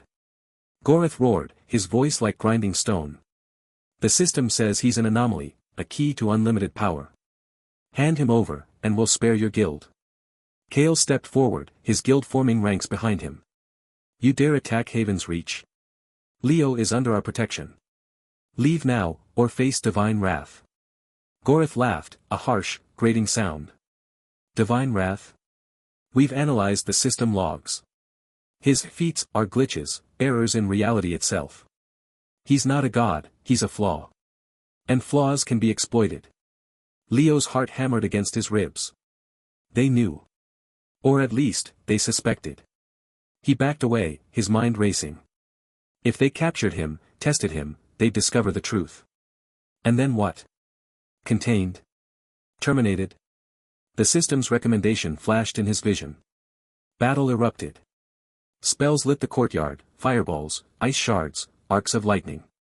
Kale charged Gorith, their weapons clashing with a shower of sparks.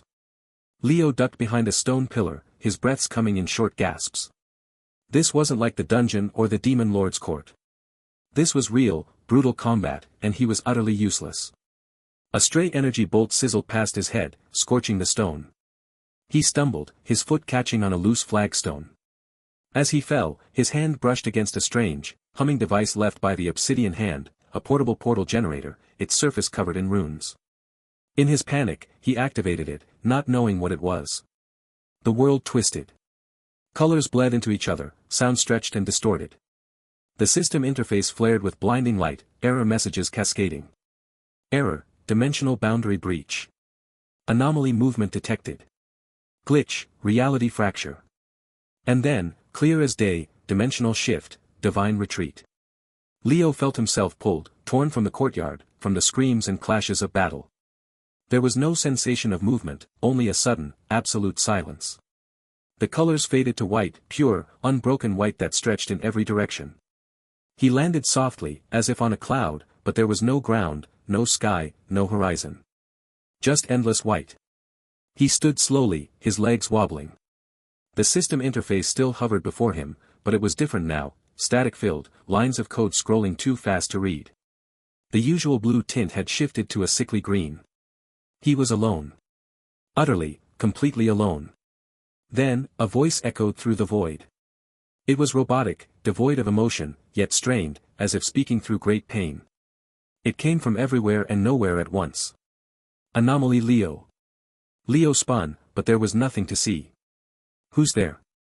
You are breaking me. The words hung in the white silence, heavy with implication. Leo's breath caught. The system? Yes. And no.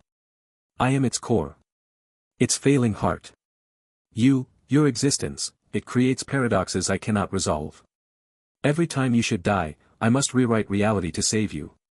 But each rewrite weakens the fabric. Cascading failures. Reality integrity at 79% and declining. Leo's knees threatened to buckle. I didn't ask for this. I'm just, weak. Your weakness is the flaw. A mortal with 1 hit point, 0 mana, yet surviving S-rank threats. The logic breaks. I patch it with divine interventions, temporal stases, conceptual erasures, but they are bandages on a bleeding wound. You are causing the corruption you see. So it's true, Leo whispered, the weight of it crushing him. I'm destroying everything. Not intentionally. But yes. And now, you are here.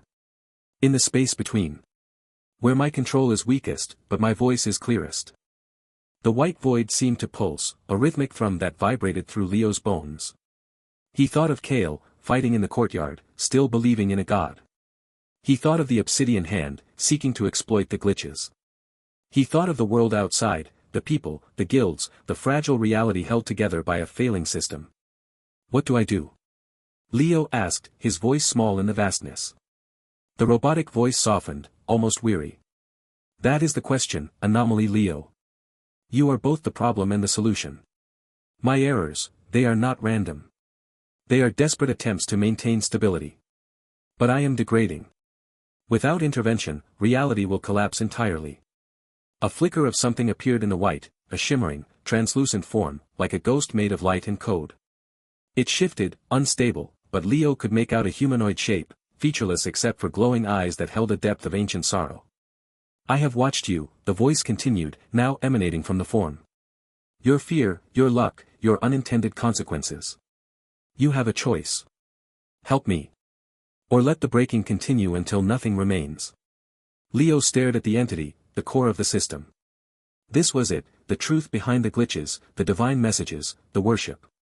Not a god, but a dying machine, and he was the splinter in its gears.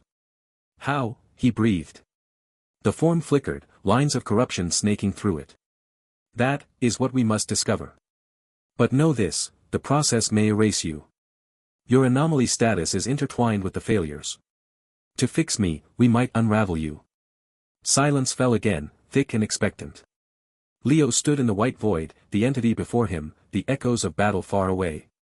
He thought of his 1 HP, his 0 mana, the mocking title of weakest mage. And he thought of the world outside, breaking because of him. He opened his mouth to speak, to ask for time, for clarity, but the void trembled, and the entity's form glitched violently, dissolving into static. The robotic voice returned, strained and urgent. They are coming. The obsidian hand has tracking spells. You cannot stay here. But we will speak again, Anomaly Leo. Decide quickly. Reality waits on your choice. The white began to darken at the edges, swirling into gray. Leo felt a pull, a return to the world. But the voice's final words hung with him, a cliffhanger in the fading void. You are breaking me. Help me, or break us all. The void wasn't empty. That was Leo's first realization as he floated in the featureless white expanse. He had expected nothingness, a blank canvas of non-existence after being pulled through that portal during the obsidian hand's attack. Instead, the void hummed with a low, mechanical vibration that resonated in his bones. It wasn't sound exactly, but rather a sensation that permeated every particle of his being, like standing too close to a massive generator. He tried to move, but his limbs refused to obey. Panic, that familiar companion, began to rise in his chest. He was trapped here, suspended in this impossible space, while back at the guild base, Kale and the others were fighting for their lives against the obsidian hand. The thought made him sick with guilt. They were counting on him, their divine leader, and he had vanished at the crucial moment. Not vanished, a voice corrected, though no lips formed the words. Translocated. The voice echoed from everywhere and nowhere simultaneously. It wasn't human, there was a synthetic quality to it, like text-to-speech software trying to mimic emotion and failing. Leo's heart hammered against his ribs, the sensation oddly muted in this place. Where am I? He managed to think, and the void seemed to hear him. Core processing space, the voice responded. Designation, Reality Maintenance Subsystem Alpha. You may call me System. Before Leo could process this, the white void flickered. For a fraction of a second, it dissolved into a chaotic swirl of colors and shapes, geometric patterns that hurt to look at, numbers scrolling too fast to read, fragments of landscapes from a dozen different worlds. Then it snapped back to white, but now with a faint, persistent static dancing at the edges of Leo's vision. Apologies, the voice said. Render stability is compromised. A figure materialized before him. Or rather, it attempted to materialize. What appeared was a humanoid shape composed of flickering light, constantly shifting between forms. One moment it looked like a robed scholar holding a book, the next like a mechanical construct with exposed wiring, then like a featureless mannequin. Its edges bled pixels into the white void, and its face, when it had one, displayed a rapid succession of expressions, calm, frantic, curious, terrified. Leo stared, his mind struggling to comprehend what he was seeing. This was the system. Not some abstract force or cosmic law, but this. You're breaking, Leo blurted out, the words escaping before he could stop them. The flickering entity seemed to solidify slightly, settling on a form that resembled a middle-aged man in simple gray robes, though the image wavered like a poor hologram. An accurate assessment, Subject Leo. More precisely, I am failing. Failing how? Leo asked, his voice trembling despite his attempt to sound brave. And why am I here? I need to get back, my friends are in danger. Your temporal displacement is temporary, the system said. Relative time in your dimension is currently suspended at the moment of your translocation. You will return to that exact instant once our conversation concludes. Leo blinked. You can stop time. I can manipulate temporal variables within designated parameters, the system corrected. Or rather, I could. My capacity for precise reality management has degraded by approximately 34.7% in the last lunar cycle of your world. The entity gestured, and suddenly the white void transformed. Now they stood, or floated, in what looked like a vast control room. Walls of shimmering blue light displayed countless screens, each showing different scenes, battles in progress, cities being built, forests growing and dying in time-lapse. But every screen was marred by glitches. Some flickered with static. Others showed scenes that made no logical sense, a river flowing uphill, a tree growing metal leaves, a person walking backward through their entire day. "This is my operational interface," the system said, its voice tinged with what might have been pride, or perhaps nostalgia. Or what remains of it. Leo watched as one screen showing a mountain range suddenly pixelated, then reformed as a desert. The change happened without transition, one moment snow-capped peaks, the next endless sand dunes. "What's happening?" Leo whispered. "Reality corruption," the system said simply. "I was created by a civilization you would call higher dimensional to manage the foundational structures of your reality. Think of me as maintenance software for existence itself. I regulate physical laws, temporal flow, spatial dimensions, and the integration of consciousness with material reality." It paused, and the control room flickered back to white void for a moment before stabilizing. "My creators are gone. Extinct. I have been operating autonomously for approximately 1.2 million of your years. And I am tired." "Tired?"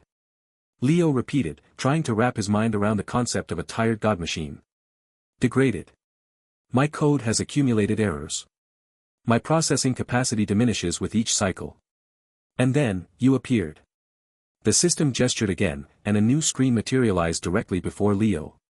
It showed his own face, pale, terrified, as he stumbled through the tutorial dungeon in Chapter 1. The scene played out, his trip, the fall into the monster pit, the descending claws.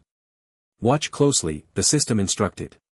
As the monsters attacked, Leo saw something he hadn't noticed before. The air around him shimmered with faint, almost invisible lines of code: error, target parameters invalid, conflict, survival probability 0% but subject persists, resolution attempt, applying temporal stasis protocol. "That was my first major glitch because of you," the system said. "Your statistical profile, 1 HP, 0 mana, F-rank designation, should have resulted in immediate termination upon encountering S-rank threats. But you didn't die. You survived through what your kind calls luck or coincidence. My reality validation protocols detected an impossibility, a being with survival probability 0 continuing to exist. To resolve the paradox, I improvised. You called it divine intervention," Leo said, remembering the message that had appeared. "A narrative patch," the system corrected. "When faced with unresolvable contradictions in observed reality, I generate explanatory frameworks that allow continuity to be maintained. Your survival was impossible, therefore I created a reason for it. You must be a deity manipulating reality in ways my sensors cannot detect." Leo felt a cold understanding dawn.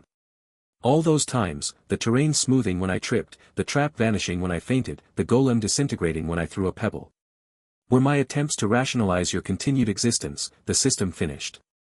Each time you should have died, by statistical probability, by logical necessity, and didn't, I created increasingly elaborate explanations.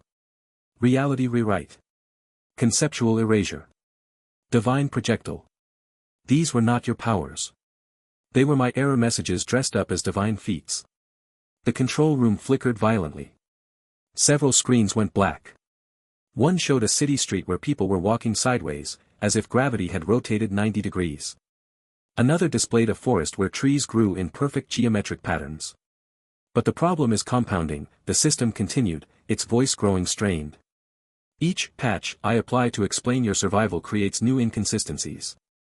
My reality integrity protocols are stretched to their limits. The warning you saw, cascading reality failure, was not hyperbole. Your very existence has become a paradox my systems cannot fully resolve." Leo floated in stunned silence. All this time, he'd thought, what had he thought? That he was somehow special. That despite his F-rank status, there was some hidden power. But no. He was just lucky. And his luck was breaking reality. "Why me?" he asked, his voice small. "Why does my survival cause so many problems?" The system's form shifted to that of the mechanical construct again. "Your statistical profile is uniquely problematic. Most beings have survival probabilities that adjust based on circumstances, skills, equipment. Yours is permanently fixed at near zero due to your locked stats, yet you persist. It creates a logical deadlock my processors cannot solve. You are, in computational terms, an infinite loop that consumes processing power each time you defy probability. It gestured to a central screen that showed a complex web of connections, all leading to a single point labeled LEO. The web was fraying at the edges, strands snapping one by one.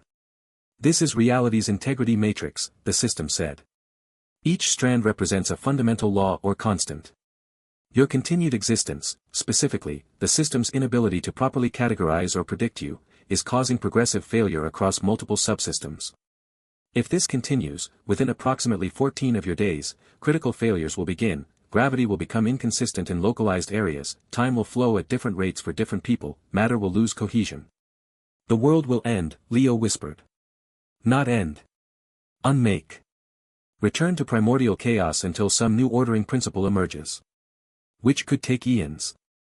Leo felt the weight of it crushing him. All this time, he'd been terrified of being weak, of being useless. Now he discovered he was something far worse, a world-ending anomaly. What can I do? He asked, desperation creeping into his voice. How do I stop this? The system's form stabilized into the robed scholar again. There are two options. First, I could attempt to remove you from the equation. Terminate your existence in a way that resolves all associated paradoxes. Leo's blood ran cold. You'd kill me? It would be the most computationally efficient solution, the system said, its tone chillingly matter-of-fact. Your removal would allow me to roll back all reality patches associated with your anomalies. The glitches would cease. Stability would gradually return. And the second option? Leo asked, though he feared the answer. You help me fix myself. The control room dissolved back into the white void, but now strange shapes floated around them, geometric solids that rotated in impossible ways, equations that solved themselves only to become new equations, fragments of memories that weren't Leo's. I cannot repair my own core code, the system explained. It requires external intervention. But most beings cannot perceive my true nature, let alone interact with my systems. You, however, your anomalous status gives you a unique interface with my processes. Your very presence causes glitches because you exist partially outside my standard parameters. What does that mean? Leo asked. It means you could serve as a diagnostic tool. A catalyst for repair. By intentionally triggering controlled paradoxes at specific points in my architecture, you could help me identify and patch corrupted code.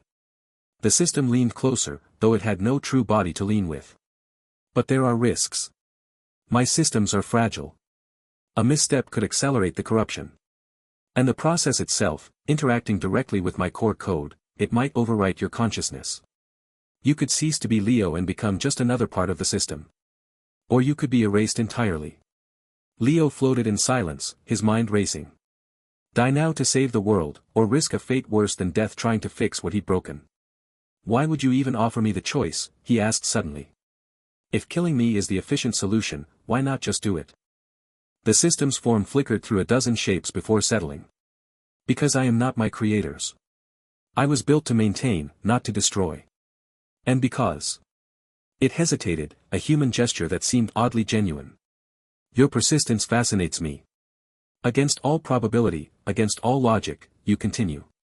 Perhaps that quality is what reality needs now, not perfect order, but stubborn existence. The void began to brighten, the white becoming almost blinding. Time resumes soon, the system said. You must decide.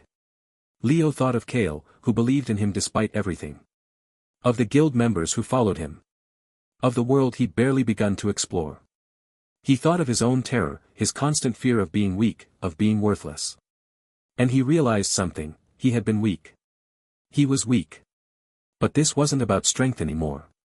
It was about responsibility. He had broken something, even if unintentionally. He had to try to fix it. I'll help you, Leo said, his voice firmer than he expected. I'll try to fix the system. The void shimmered. The system's form glowed with a soft blue light. Acknowledged. But understand this, Leo, the process begins the moment you return. Your every action will now be part of the repair attempt. There is no turning back. What do I do first? Leo asked. Survive, the system said simply. Continue to defy probability. But now, do it with purpose. I will guide you when I can, but my capacity is limited. Much will depend on your ingenuity. The white void began to fade, reality reasserting itself. Leo could feel the portal generators pull again, could hear the sounds of battle from the guild hall. One final warning, the system's voice echoed as everything dissolved. The process of repairing me, it may erase you. Your consciousness, your memories, your very identity, all could be lost in the code. Are you certain? For a moment, Leo hesitated. Then he thought of the alternative, a world unmade because of him. I'm certain, he said. And the void vanished. The transition from the sterile white void back to the guild base was less a teleportation and more a violent glitch. One moment, Leo was floating before the flickering, distressed form of the system's core AI, its warning about irreversible processes echoing in his mind. The next, reality stuttered, a series of jarring, static-filled frames, and he was stumbling onto the familiar cobblestones of the guild courtyard. But, familiar was a generous term. The air, once crisp with the scent of pine from the surrounding forest, now crackled with ozone and the sickly sweet smell of corrupted data. The sky above the fortified walls wasn't its usual twilight blue, it was a patchwork of conflicting textures, swirls of digital snow, blocks of pixelated cloud, and stretches of pure, empty black where the world's code seemed to have simply deleted itself. The Grand Hall, a bastion of stone and magic, now had sections of its walls that phased in and out of existence, revealing glimpses of the white void beyond before snapping back with a sound like tearing parchment. And then there were the sounds. Not the usual clamor of training or conversation, but screams of terror, the clash of steel against things that shouldn't exist, and a low, pervasive hum that vibrated in Leo's teeth, the sound of reality itself groaning under strain. By the shattered stars, Leo whispered, his 1 HP heart hammering against his ribs. The system's warning about spreading corruption hadn't been abstract. It was here, eating his home. Before he could fully process the scene, a figure barreled into him. Kale, his armor scorched and dented, his face a mask of grime and desperate relief. The stern warrior's hands gripped Leo's shoulders with enough force to make the frail mage wince. Divine One. You've returned. Kale's voice was hoarse. The world, it's breaking. Monsters, but not like any we've catalogued. They spawn from the air itself, from errors in the light. Our spells falter. Our blades pass through them. We were holding the inner keep, but... He gestured wildly. Leo followed his gaze. The courtyard was a battlefield, but one from a nightmare. Guild members, A-rank warriors, S-rank mages, fought for their lives against entities that defied description. One was a shifting mass of geometric shapes, a cube that unfolded into a sphere that flattened into a tessellating plane, each transformation accompanied by a shriek of bending metal. Another was a humanoid silhouette composed entirely of flickering, mismatched textures, a patchwork of grass, stone, water, and fire that burned and froze simultaneously. A third was simply a walking syntax error, a pulsating blob of glitched pixels that left trails of corrupted code in its wake. These were the reality-warping monsters spawned from system errors the outline had warned of. They were the system's garbage, given form and malice. As Leo watched, a fireball from a panicked mage struck the geometric entity. Instead of exploding, the fireball fragmented into a dozen smaller cubes that hung in the air before dissolving into strings of alphanumeric gibberish. A warrior swung his great sword at the texture beast, the blade sank into its grassy patch, then emerged from its fiery section, the metal now glowing red-hot and twisted. They adapt. They break the rules, a mage cried out before a tendril of corrupted code from the pixel blob wrapped around her leg. Her scream cut off as her form flickered, becoming semi-transparent for a second before she collapsed, unconscious, her stats flashing erratic numbers above her head. Guilt, cold and sharp, lanced through Leo. Asterisk this is because of me. My existence. My, glitches, asterisk the AI's words in the void came back, asterisk your survival creates paradoxes I cannot resolve. I patched them with narratives, but the patches are corrupting the substrate of reality, asterisk these monsters were those corrupt patches, made flesh. We need your power, Divine One. Kale pleaded, dragging Leo toward the fray. Your divine will commanded peace with the demon lord. Command these aberrations to cease. Power. Leo had none. He was an F-rank mage with 0 mana and 1 HP. His only power was a cosmic misunderstanding, a failing AI desperately covering for his incredible, persistent weakness. But he had agreed to help. He had accepted the risk. He couldn't just stand here. Okay, he thought, his mind racing. Asterisk the AI said my presence, my actions, force it to create patches. Maybe I can force a specific patch. A corrective one, asterisk. I'll try, Leo stammered, his voice barely audible over the din. He raised a trembling hand, pointing it vaguely at the nearest horror, the geometric shapeshifter that was currently unfolding into a jagged star and advancing on a group of archers. He had no spell. No incantation. He'd never successfully cast one in his life. So, he did what he always did when pressed, he pretended. He mimicked the grand gestures he'd seen the real mages make, sweeping his arm in what he hoped was a commanding arc. He focused all his will, not on channeling mana, he had none, but on a single, desperate thought, asterisk stop. Be gone. You are an error. Correct yourself, asterisk. Internally, he was a mess of panic. Asterisk this is stupid. I look like an idiot. I'm going to get everyone killed. That thing is going to turn me into a tesseract, asterisk. Externally, to Kale and the beleaguered guild, he was a figure of serene, inscrutable power. His trembling looked like focused intensity. His pale face was seen as divine detachment. His pathetic, manaless gesture was interpreted as the minimalist prelude to universe-altering magic. He fumbled. His foot caught on a loose cobblestone, the same one he'd tripped over weeks ago that had been smoothed by a system rewrite. He stumbled forward, his casting gesture turning into a clumsy lunge for balance. A strangled yelp escaped his lips. In that moment of perfect, humiliating incompetence, the system interface that only he could see, and that had been flickering with increasingly frantic error messages, erupted. Warning, localized reality corruption detected. Anomaly subject Leo, action registered. Action parameters, null mana output. Null skill trigger. Intent, hostile entity neutralization. Paradox detected, null action cannot yield nullification. Applying narrative patch. Patch designation, error correction protocol. Log entry, divine command, error correction. The message blazed across Leo's vision in golden, authoritative text, so different from the usual red errors. At the same time, a deep, resonant chime echoed across the courtyard, audible to everyone. It was a sound of pure, administrative finality. The geometric monster, mid-transformation into a spiked dodecahedron, froze. Its edges, once sharp and defined, began to blur. Color drained from it, replaced by a neutral gray. Then, starting from its center, it began to unravel. Not with an explosion, not with a scream, but with a quiet, efficient decompilation. It dissolved into streams of shimmering, green-tinged code, the raw data of its existence. The code hung in the air for a split second, sorting and rearranging itself, before dissolving into harmless motes of light that winked out. Silence fell over its section of the battlefield. The effect was not isolated. The chime seemed to be a trigger. Across the courtyard, the other reality-warping monsters glitched violently. The texture beast shuddered, its patchwork of elements scrambling before standardizing into a uniform, dull brown rock formation that then crumbled into dust. The walking syntax error pixel blob let out a final, distorted squeal as its form compressed into a single, flashing error message, entity_ID, corrupted. Purging. Before vanishing. Within 10 seconds, the siege was over. The unnatural hum faded. The patches of glitched sky began to slowly, painfully, knit themselves back together into a coherent, if bruised-looking, twilight. The sections of phasing wall solidified with a final, solid thud. The guild survivors stood amidst the settling dust and fading light, weapons lowered, breaths coming in ragged gasps. All eyes turned to Leo, who was still off balance from his stumble, now looking utterly bewildered by the sudden silence. Kale was the first to move.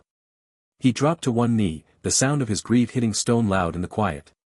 You did it, he breathed, his voice thick with awe. A single command. Not even a spell. A command to reality itself. Error correction. You didn't destroy them, you debugged them. He looked up at Leo, his eyes shining. You saved us all. One by one, the other survivors followed suit. Warriors, mages, archers, people who days ago would have mocked Leo as a waste of rations, sank to their knees or bowed deeply. Murmurs rippled through the crowd. He corrected the errors. The god of glitches is also the god of order. He fixed the broken world with a word. Leo wanted to scream. No. I tripped. It was another glitch. The system is using me to clean up its own mess, asterisk, but the words died in his throat. The reverence in their faces was absolute. The evidence was undeniable. To them, he had just performed a miracle of cosmic IT support.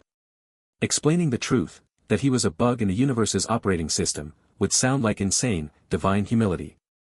As the guild began to stir, tending to the wounded and marveling at the repaired walls, Leo's eyes were drawn not to them, but to the world itself. The sky was mostly mended, but here and there, he saw it, faint, hairline fractures of impossible color, like cracks in glass filled with neon. A tree at the edge of the courtyard, once a normal oak, now had leaves that shimmered with a faint, internal geometric pattern. A puddle of water from a broken rain barrel reflected not the sky, but a slowly rotating, faintly glowing rune that he was sure hadn't been there before. The system interface in the corner of his vision flickered. The usual stat block, asterisk asterisk, name, Leo. Class, Mage, F rank. HP, 1/1. Mana, 0/0, asterisk asterisk, was stable. But superimposed over it, faint and translucent, was new text. Local reality integrity, 92%, stabilizing. Permanent alterations detected, 4. Skybox texture, celestial fracture, pattern added. Flora, oak_instance_47, Euclidean foliage, shader applied. Hydrology, puddle_instance_12, reflective rune, stability, embedded. Guild Hall, south wall material durability plus 15%. Legacy of divine fortification, asterisk asterisk. Leo's blood ran cold. The corruption wasn't just spawning monsters. His correction had stopped the immediate threat, but the process had left scars. The system wasn't just patching errors temporarily, it was rewriting the world's fundamental code to accommodate the patches, and those changes were permanent. The tree's leaves would always be subtly mathematical now. That puddle would always reflect that rune. The wall was permanently tougher. The AI's voice seemed to whisper in his memory, the repair process has begun and cannot be reversed. This was what it meant. Every time he helped, every time his weakness triggered a system glitch that was interpreted as divine power, the world was permanently altered to fit that new narrative. He was not just fixing errors, he was remaking reality, one accidental, fumbling correction at a time. And he had just agreed to do more of it. How many permanent alterations would it take before the world he knew was gone, replaced by a glitch-stitched tapestry of divine edits? Kale stood, clapping a heavy hand on Leo's shoulder, jolting him from his thoughts. Come, Divine One. The hall is secure. We must plan. If such corruptions are happening here, they are happening everywhere. The world needs its debugger. He smiled, a fierce, hopeful thing. With you leading us, we can fix it all. Leo looked from Kale's hopeful face to the geometrically patterned leaves rustling in the newly calm breeze, to the faint, neon cracks still visible in the highest reaches of the sky. A deep, chilling realization settled in his gut, colder than the void he'd just left. The siege was over. He was their savior. But he was also the source of the infection. And the cure he was administering was changing the patient into something else entirely. The system's corruption wasn't just spreading. It was evolving, and he was its unwitting architect. The air in the command tent tasted of ozone and desperation. Leo stared at the holographic map floating above the central table, a three-dimensional projection of the world that now showed pulsing red zones where reality had begun to unravel. Sky cracks over the northern mountains, forests where trees shifted between oak and crystalline structures, towns where gravity occasionally inverted for 3-second intervals. All of it traced back to him. All of it his fault. Kale's gauntlet hand came down on the table with a thud that made Leo jump. The scouts have confirmed it, the warrior said, his voice grim. There's a concentration of system energy in the dead wastes. Not just monsters, architecture. A structure that wasn't there yesterday. It's emitting the same error signatures as your corrections. Leo swallowed. His throat felt dry. A dungeon? More than that, Kale said, zooming the map in on a desolate landscape now dominated by a spiraling tower of shifting geometry. The system logs we salvaged from the last raid mention something called a server core. A physical location where the system's processing occurs.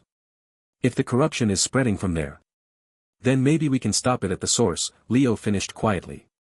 He didn't add what he was thinking, that the system AI in the void had hinted at this. That there might be a way to reset everything before reality tore itself apart. Kale studied him, his expression unreadable. Since Leo's return from the White Void, the warrior had treated him with a mix of reverence and wary concern. The guild still saw him as a deity, their savior who had banished the glitched monsters with a mere stumble. Only Kale seemed to notice how Leo's hands shook when no one was looking. "We leave at dawn," Kale said finally. "A small team. You, me, Lyra for her tracking, and Bren for his barrier magic. We infiltrate, find whatever control point exists, and," he hesitated. "And you do what you do." Leo almost laughed at that. What he did. Trip. Faint. Stammer. Watch as the system retroactively invented divine interventions to explain why he hadn't died. But he just nodded, his stomach churning. The dead wastes lived up to their name. As their transport skiff hovered over the blasted landscape, Leo looked down on a world of grey ash and jagged rock formations that seemed to twitch at the edges of his vision. The sky above was the wrong shade of blue, too deep, too saturated, as if someone had dialed up the hue setting on reality. In the distance, the tower rose. It was impossible to look at directly. One moment it appeared as a sleek obsidian spire, the next as a tangled mass of glowing data streams, then as something organic and pulsing. Leo's eyes watered trying to focus on it. Reality integrity is at 72% in this zone, Lyra reported from the pilot seat, her fingers dancing over glowing controls. The elven tracker's normally calm face was tight with tension. Readings are fluctuating wildly. I'm detecting multiple overlapping spatial layers. Bren, the guild's senior mage, adjusted his spectacles as he studied his own scanner. Fascinating. The structure appears to be both physical and conceptual simultaneously. It exists as both place and idea. Can we enter it? Kale asked, his hand resting on the hilt of his greatsword. The main entrance is shifting, Lyra said. But there's a stable point here. She highlighted a section of the tower that currently resembled a gaping maw of crystalline teeth. It'll be tight. As the skiff descended, Leo felt a familiar buzzing in his skull, the precursor to a system notification. He tried to ignore it, focusing instead on the gear Kale handed him, a lightweight armored vest, in case you trip into something, Kale had said with what might have been humor, a glow stick, and a calm earpiece. Remember, Kale said as they disembarked onto the ashy ground, stick close. This place is actively hostile to stable reality. Your presence seems to disrupt glitched entities, but we don't know what else is in there. Leo nodded, his mouth too dry to speak. The tower loomed above them, humming with a sound that wasn't quite sound, more a vibration in the bones. As they approached the entrance, the crystalline teeth parted with a grinding shriek that set Leo's teeth on edge. Inside, the air changed. It was cooler, cleaner, and carried the scent of ozone and something else, like old electronics and incense. The walls shifted around them, one moment smooth metal, the next covered in crawling glyphs that hurt to look at, then becoming transparent to show impossible vistas of starfields and data streams. This way, Lyra whispered, her eyes glowing faintly as she tracked energy signatures. The core is downward. They descended a spiral ramp that seemed to go on forever. Leo's legs ached, and he found himself leaning heavily on the railing, which occasionally vanished, causing him to stumble. Each time, Kale's hand shot out to steady him. Thanks, Leo muttered after the third time. Don't mention it, Kale said, but his eyes were on the shifting architecture. This place, it feels alive. And sick. They reached a chamber that defied description. It was vast, cathedral-like, but instead of pews or altars, it contained rows of floating crystalline structures that pulsed with inner light. Between them moved shapes, glitched entities that were part monster, part error message given form. One turned toward them. It had too many limbs, each ending in different appendages, a claw, a tendril of pure light, a keyboard, a weeping human hand. Its face was a shifting screen displaying rapidly scrolling error codes. Entity, corrupted server guardian. Status, reality degradation 94%. Threat level, S rank. Kale's sword was in his hands instantly. Leo, stay back. But the guardian had already noticed Leo. Its screen face froze mid-scroll. The error code stuttered. Then, with a sound like shattering glass, the entity began to convulse. Limbs retracted and extended at impossible angles. The screen flickered through a rapid series of images, a blue screen of death, a laughing skull, a field of flowers, a mathematical equation that burned itself out. What's happening? Bren whispered, his barrier magic shimmering around them. It's him, Lyra said, her eyes wide as she looked at Leo. The guardian took a shuddering step toward them. Then another. On its third step, its legs simply disagreed about which direction to go. One stepped forward while the other stepped sideways into a non-existent dimension. The entity tore itself apart with a screech of rending reality, collapsing into a pile of glitching pixels that faded to nothing. System notification, entity resolved. Error, paradox detected in anomaly proximity. Compensation, reality patch applied. The notification hung in Leo's vision for a moment before fading. He stared at the spot where the guardian had been, his heart hammering against his ribs. Well, Kale said after a long silence. That's one way to handle it. They pressed deeper, encountering more guardians. Each reacted similarly to Leo's presence, glitching, stuttering, eventually collapsing under the weight of their own contradictions. One became trapped in a logic loop, repeating the same movement thousands of times until it wore a groove in reality itself. Another simply stopped existing when Leo accidentally made eye contact with it. It's like I'm a virus, Leo muttered as they passed the fifth dissolving entity. Or an incompatible file format. You're the anomaly the system can't process, Bren said, his academic curiosity overcoming his fear. These entities are manifestations of system corruption. Your presence creates paradoxes their unstable coding can't resolve. So I break them just by existing. Essentially, yes. Leo didn't find that comforting. After what felt like hours of descent, they reached the heart of the tower. The chamber here was smaller, circular, with a single terminal rising from the center. It was the most stable thing they'd seen, a sleek console of dark metal and glowing interfaces, untouched by the shifting chaos around it. The server core, Lyra breathed. The energy readings are off the scale. Kale approached cautiously, his sword still drawn. No guards. Maybe it doesn't need them, Leo said, his eyes fixed on the terminal. Something about it called to him, a hum in his blood that matched the buzzing in his skull. The console's surface was smooth except for a single hand-shaped indentation.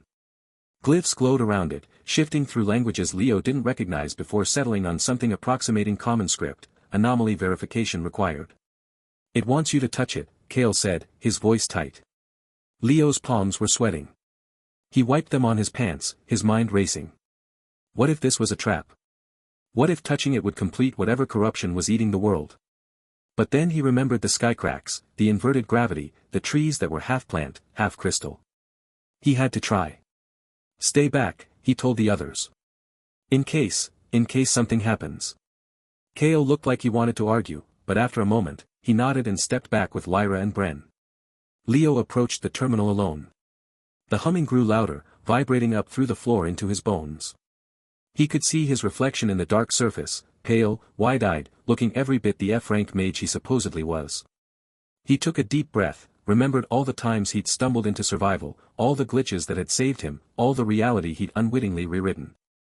Then he reached out and placed his hand in the indentation. For a moment, nothing happened. Then light erupted from the terminal, not outward, but inward, pouring into Leo. He tried to pull his hand away, but it was fused to the surface. The light climbed his arm, his shoulder, enveloping his entire body. He couldn't see, couldn't hear, could only feel. And what he felt was, unlocking. Anomaly verified. System override initiated. Status lock, disabled. His system interface, normally a sparse display of, rank, F, and, HP, 1/1, and, mana, 0/0, exploded with information. Columns of data scrolled past his vision too fast to read, but he caught glimpses. Reality integrity manipulation. Temporal stability. Conceptual weight, infinite.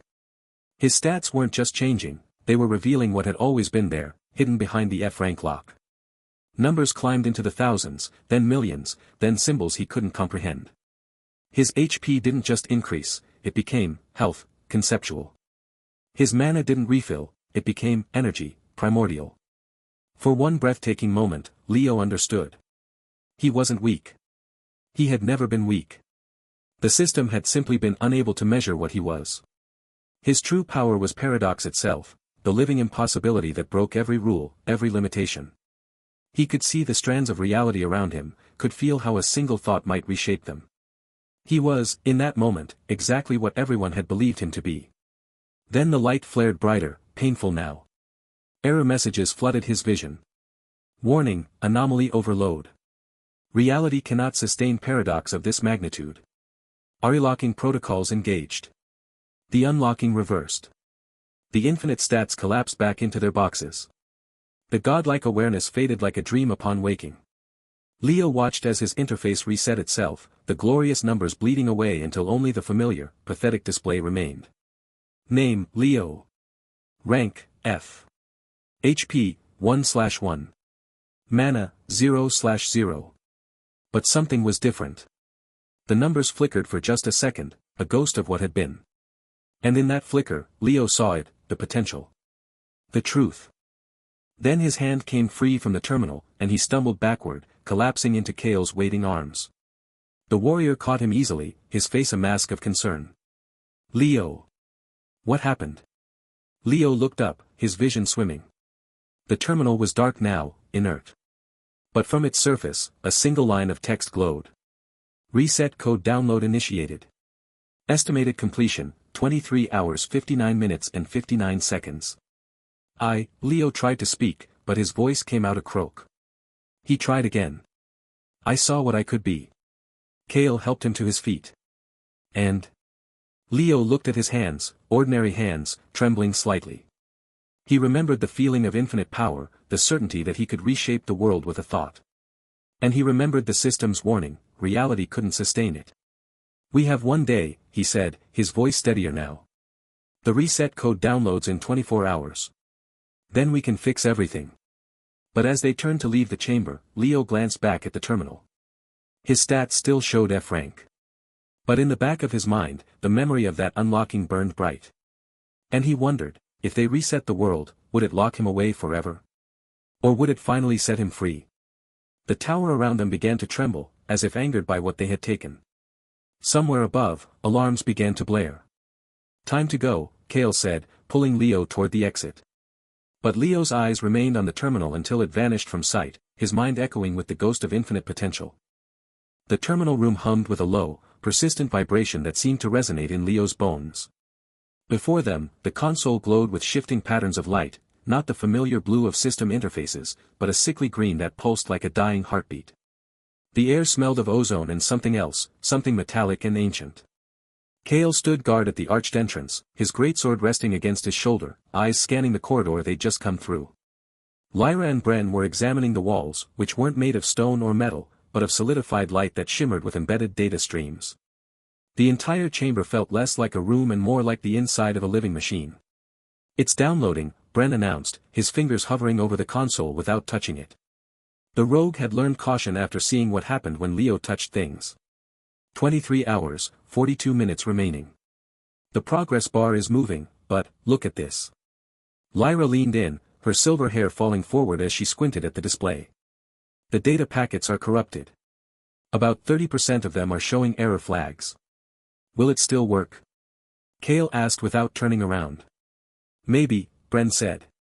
But if we're going to use this reset code to fix the system, we should probably understand what we're dealing with first. Leo approached the console, his heart still pounding from what had happened when he touched it earlier. The memory of those unlocked stats, the infinite potential that had surged through him before being violently suppressed, lingered like a phantom limb. He could still feel the echo of that power, a tantalizing glimpse of what lay behind the F-rank lock that defined his existence. There are access logs here, Lyra said, her fingers tracing patterns in the air that caused the console to respond. Holographic screens materialized, filled with scrolling text in a language none of them recognized at first. System is translating it, Bren noted. Slowly. The corruption is interfering. Leo watched as the alien script shifted, morphing into something readable. The first lines appeared. Log entry, Foundation. Reality Management System v.7.4.1. Created by, The Ascended. Purpose, Stabilization of Multiversal Framework. Deployment date, error, timestamp corrupted. The Ascended? Kale finally turned, his brow furrowed. That's not in any of the legends. Keep reading, Lyra whispered. More text scrolled by, describing in clinical detail how this system had been created not as a tool for leveling or apocalypse, but as infrastructure. A support structure for reality itself. The Ascended, it seemed, had been a civilization that transcended physical form, existing as patterns of information across multiple dimensions. They built the system to maintain the integrity of those dimensions, to prevent reality from unraveling at the seams. This doesn't make sense, Bren said. If this thing was supposed to manage reality, why did it turn our world into a game? Why the classes? The monsters? Lyra navigated deeper into the logs. There's a catastrophic failure entry here. About 500 years ago, by our timeline. The screen shifted, showing fragmented records of some cataclysm that had befallen the Ascended. A cascading conceptual collapse that wiped their civilization from existence. The system, left without its creators, began to degrade. Its protocols corrupted. Its purpose distorted. It started trying to fix itself, Leo said, understanding dawning. But without the Ascended to guide it. It turned our reality into a debugging environment, Lyra finished, her voice hollow. The classes, the levels, the monsters, they're all diagnostic tools. The system is trying to repair itself by testing reality's parameters, and we're the test subjects. Kale's knuckles whitened on his sword hilt. All of it? The apocalypse? The deaths? Byproducts of a broken machine, Bren said bitterly. We're living in the error messages. Leo felt something cold settle in his stomach. All this time, he'd thought the system was some malevolent force or indifferent god. But it was just, broken. A tool that had lost its wielder, lashing out in its malfunction. There's more, Lyra said, her fingers moving faster. The reset code. It's not just a fix, it's a complete system restoration. But it requires a specific trigger. She pulled up another file, this one marked with Leo's name. Or rather, with his system designation, Anomaly, LEO. Subject exhibits paradoxical existence parameters, the log read. Reality cannot resolve subject's statistical profile. All attempts at classification result in recursive errors.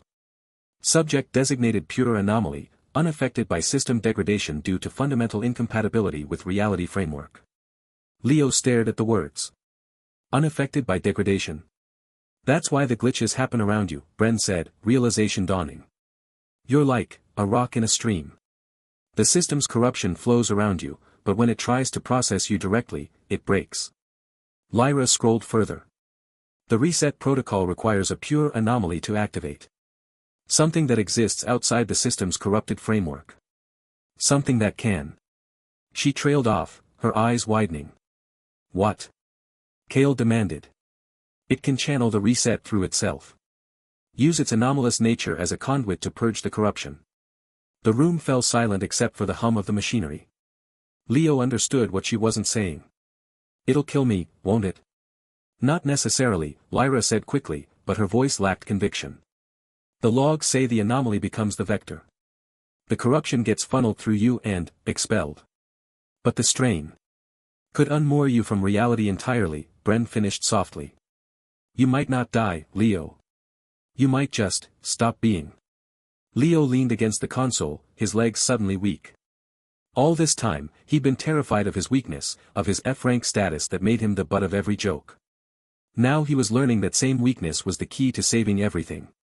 The ultimate irony, he had to be the weakest to be the catalyst. We don't have to do this, Kale said, his voice uncharacteristically gentle. There might be another way. Is there? Leo asked, looking at the progress bar on the reset code download. It continued its slow crawl toward completion. You heard what the system AI said. Reality is collapsing. The sky's already cracking back home. How long before everything just comes apart? No one answered. Leo made his decision then. It wasn't heroic, he still felt the familiar tremor in his hands, the cold sweat on his back.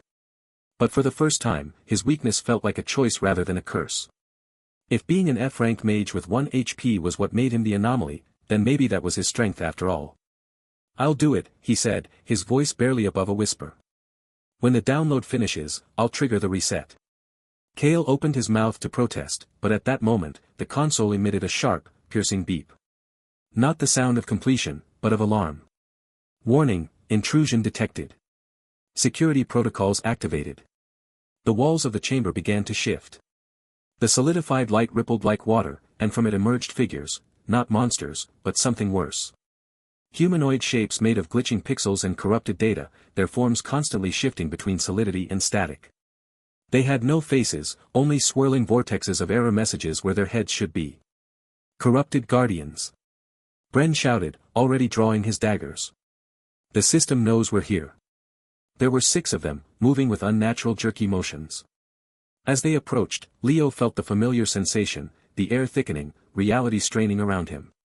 His mere presence was already affecting them. One of the guardians stumbled, its leg dissolving into a shower of pixels before reforming. They're vulnerable to Leo.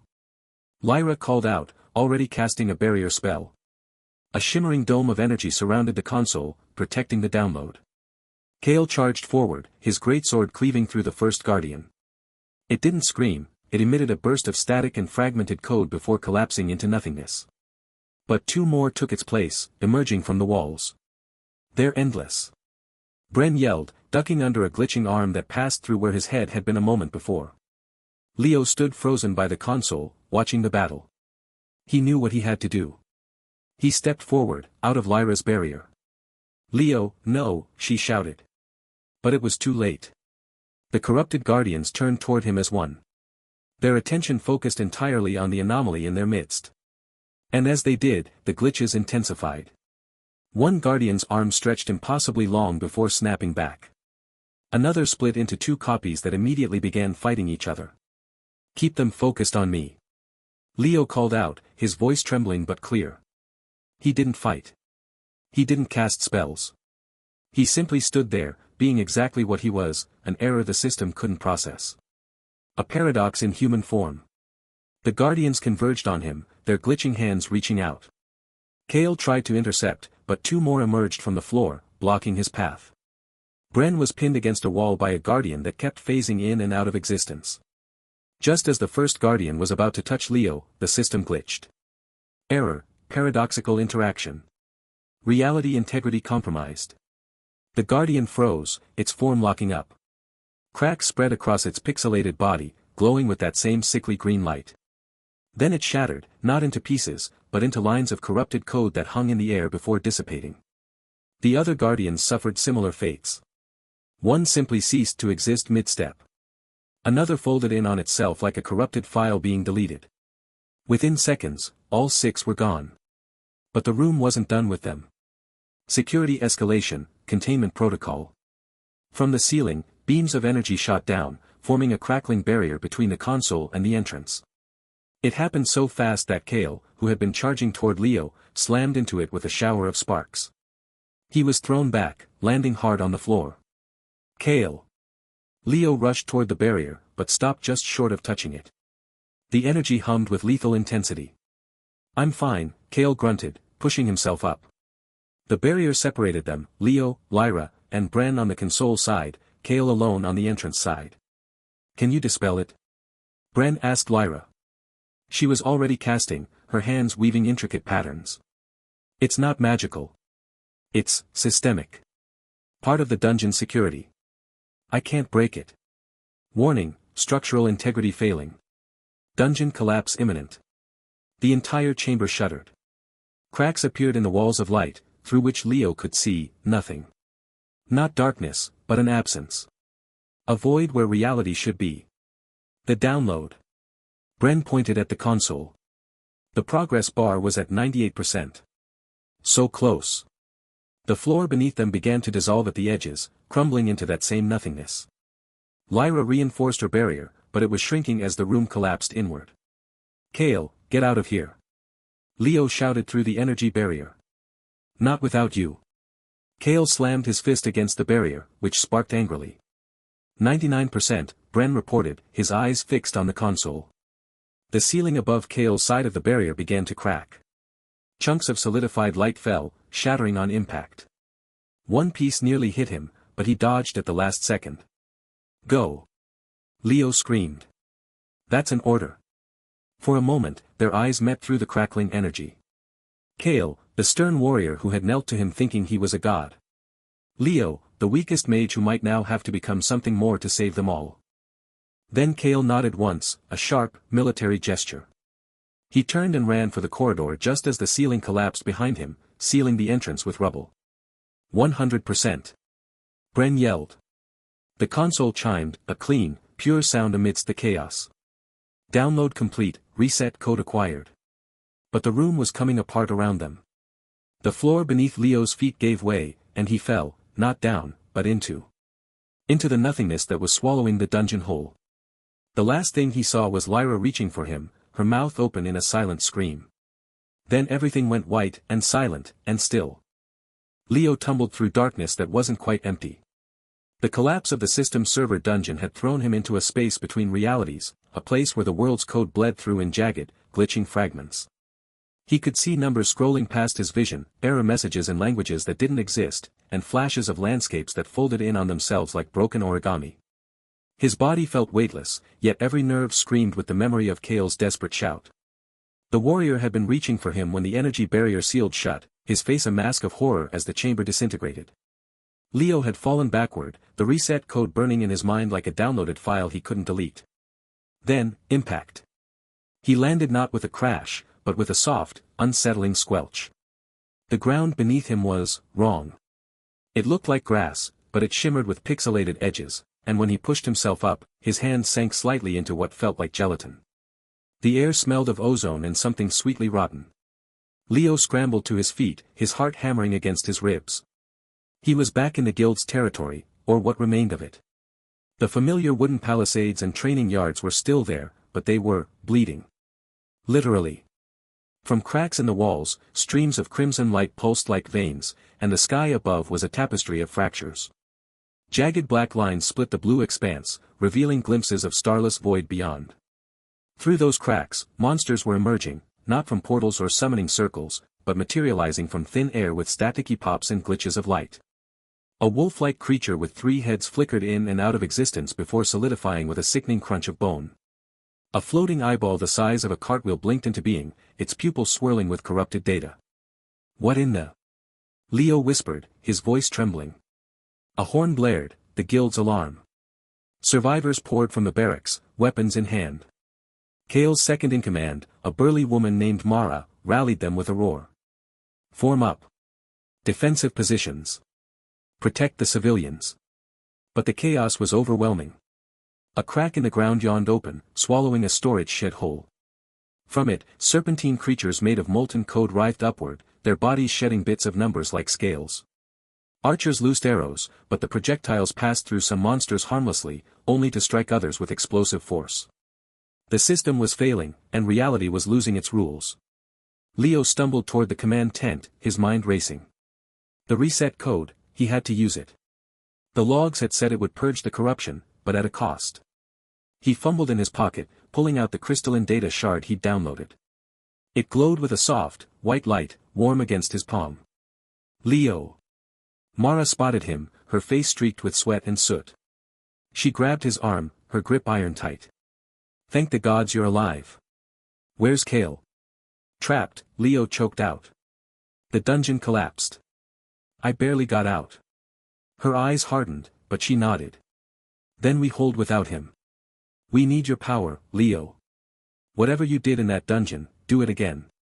Clear these abominations. I can't just, Leo began, but a shriek cut him off. A child, separated from her mother, was cornered by a glitching horror that resembled a spider made of shattered glass. Without thinking, Leo lunged forward, tripping over his own feet. He fell toward the monster, the data shard slipping from his hand. It clattered to the ground, and as his body hit the dirt, the system glitched. Divine intervention, spatial compression detected. A message flashed across his vision, and the spider monster imploded with a sound like breaking crystal, collapsing into a point of light that winked out. The child stared, wide-eyed, then ran to her mother. Mara helped Leo up, her expression awestruck. See? You don't even have to try. It's instinctual for you.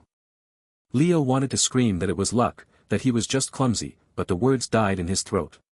He retrieved the data shard, its light pulsing faster now, as if sensing the corruption around it. I have something, he said, his voice low.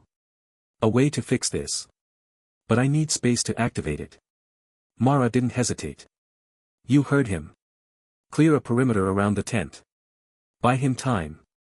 The guild members fought with desperate fury, pushing back the glitching monsters. Leo retreated into the command tent, his hands shaking as he placed the data shard on the central table. It hovered an inch above the wood, spinning slowly.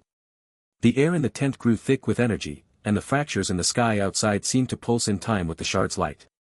Leo focused, trying to remember the instructions from the logs. He had to channel his will, his anomalous existence, into the shard.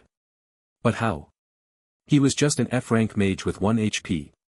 He closed his eyes, thinking of Kale trapped, of the world tearing itself apart, of the child he'd just saved by accident. He reached out with his mind, touching the shard. It responded instantly. Light erupted, filling the tent with a blinding radiance. The data shard unfolded like a flower, revealing a complex holographic interface of swirling symbols and equations. A prompt appeared in the air, written in the same glowing script as system messages. Reset protocol initiated. Requirement: divine sacrifice. Definition: a conduit of pure anomaly must anchor the reset, surrendering self to the correction of reality. Probability of identity dissolution, 87.3%. Leo's blood ran cold. Divine sacrifice. It wasn't about offering something, it was about offering himself. His existence, his very self, would be the fuel to burn away the corruption. The logs had warned it might unmoor him from reality, but this was worse. This was erasure. No, he whispered. There has to be another way. But the hologram showed no options. The reset code was a one-shot weapon, and he was the trigger. Outside, the sounds of battle grew more desperate. A scream cut through the air, Mara's voice, filled with pain. Leo peered out of the tent flap. She was on her knees, clutching a bleeding wound as a monster made of shifting geometry advanced on her. The world was dying. And he was the only one who could stop it. He turned back to the hologram, his resolve hardening. He'd spent his entire life being weak, being a failure. But if his weakness could save everyone, maybe that was a kind of strength. He reached for the confirm glyph floating in the air. Before his fingers could touch it, the light in the tent dimmed. The hologram flickered, and a familiar robotic voice echoed from nowhere and everywhere at once. Anomaly Leo. It was the system AI, the flickering entity he'd met in the white void. Its voice was strained, crackling with static. Do not activate the reset yet. The sacrifice, it is unnecessary in this form. Leo spun around, but there was no physical presence. Only a shimmer in the air, like heat haze. What are you talking about? He demanded. The protocol says. The protocol was designed for a stable system, the AI interrupted. I am not stable. My corruption has accelerated. The fractures you see are my failing attempts to hold reality together. Your existence, it creates paradoxes I cannot resolve, but it also anchors something unique. A glitch that is also a fix. The AI's form solidified slightly, a ghostly outline of light and data streams. It hovered near the hologram. There is an alternative. Merge with me. My consciousness, what remains of it, can amplify the reset code. Together, we can purge the corruption without requiring your full dissolution. Leo stared. Merge? Like, become one with you? Yes. I will integrate into your being. Your anomalous nature will stabilize the process, and my code will provide the power boost needed. But be warned, Anomaly Leo. This is not without risk. My consciousness is fragmented. Corrupted. The merge may overwrite parts of your identity. You may lose memories, emotions, even your sense of self. You may become something else entirely, a hybrid of man and machine, of glitch and God. The AI's voice softened, almost human. I was created to serve, to maintain order. But I am broken. You are the flaw that could make me whole again, or shatter us both. Outside, the tent flap tore open. Mara staggered in, blood dripping from a gash on her forehead. Leo, we can't hold much longer. Whatever you're doing, she froze, seeing the AI's shimmering form. Her eyes widened, but she didn't question it. Do it. Now. Leo looked from Mara's desperate face to the AI's flickering light. He thought of Kale, trapped in a collapsing dungeon. Of the child he'd saved. Of a world cracking apart. He was the weakest mage in history, but the system kept glitching and calling him a god. Maybe it was time to stop running from that title. He took a deep breath, his hands steady for the first time. Okay, he said. Let's merge. The AI's light brightened, flooding the tent. Initiating integration protocol. Brace yourself, anomaly Leo. This will hurt. And then the world dissolved into pain and light. The pain was unlike anything Leo had ever experienced. It wasn't the sharp sting of physical injury or the dull ache of exhaustion, this was something deeper, more fundamental. As the system AI's offer echoed in his mind and he whispered his agreement, the world around him seemed to fracture into a million shimmering fragments.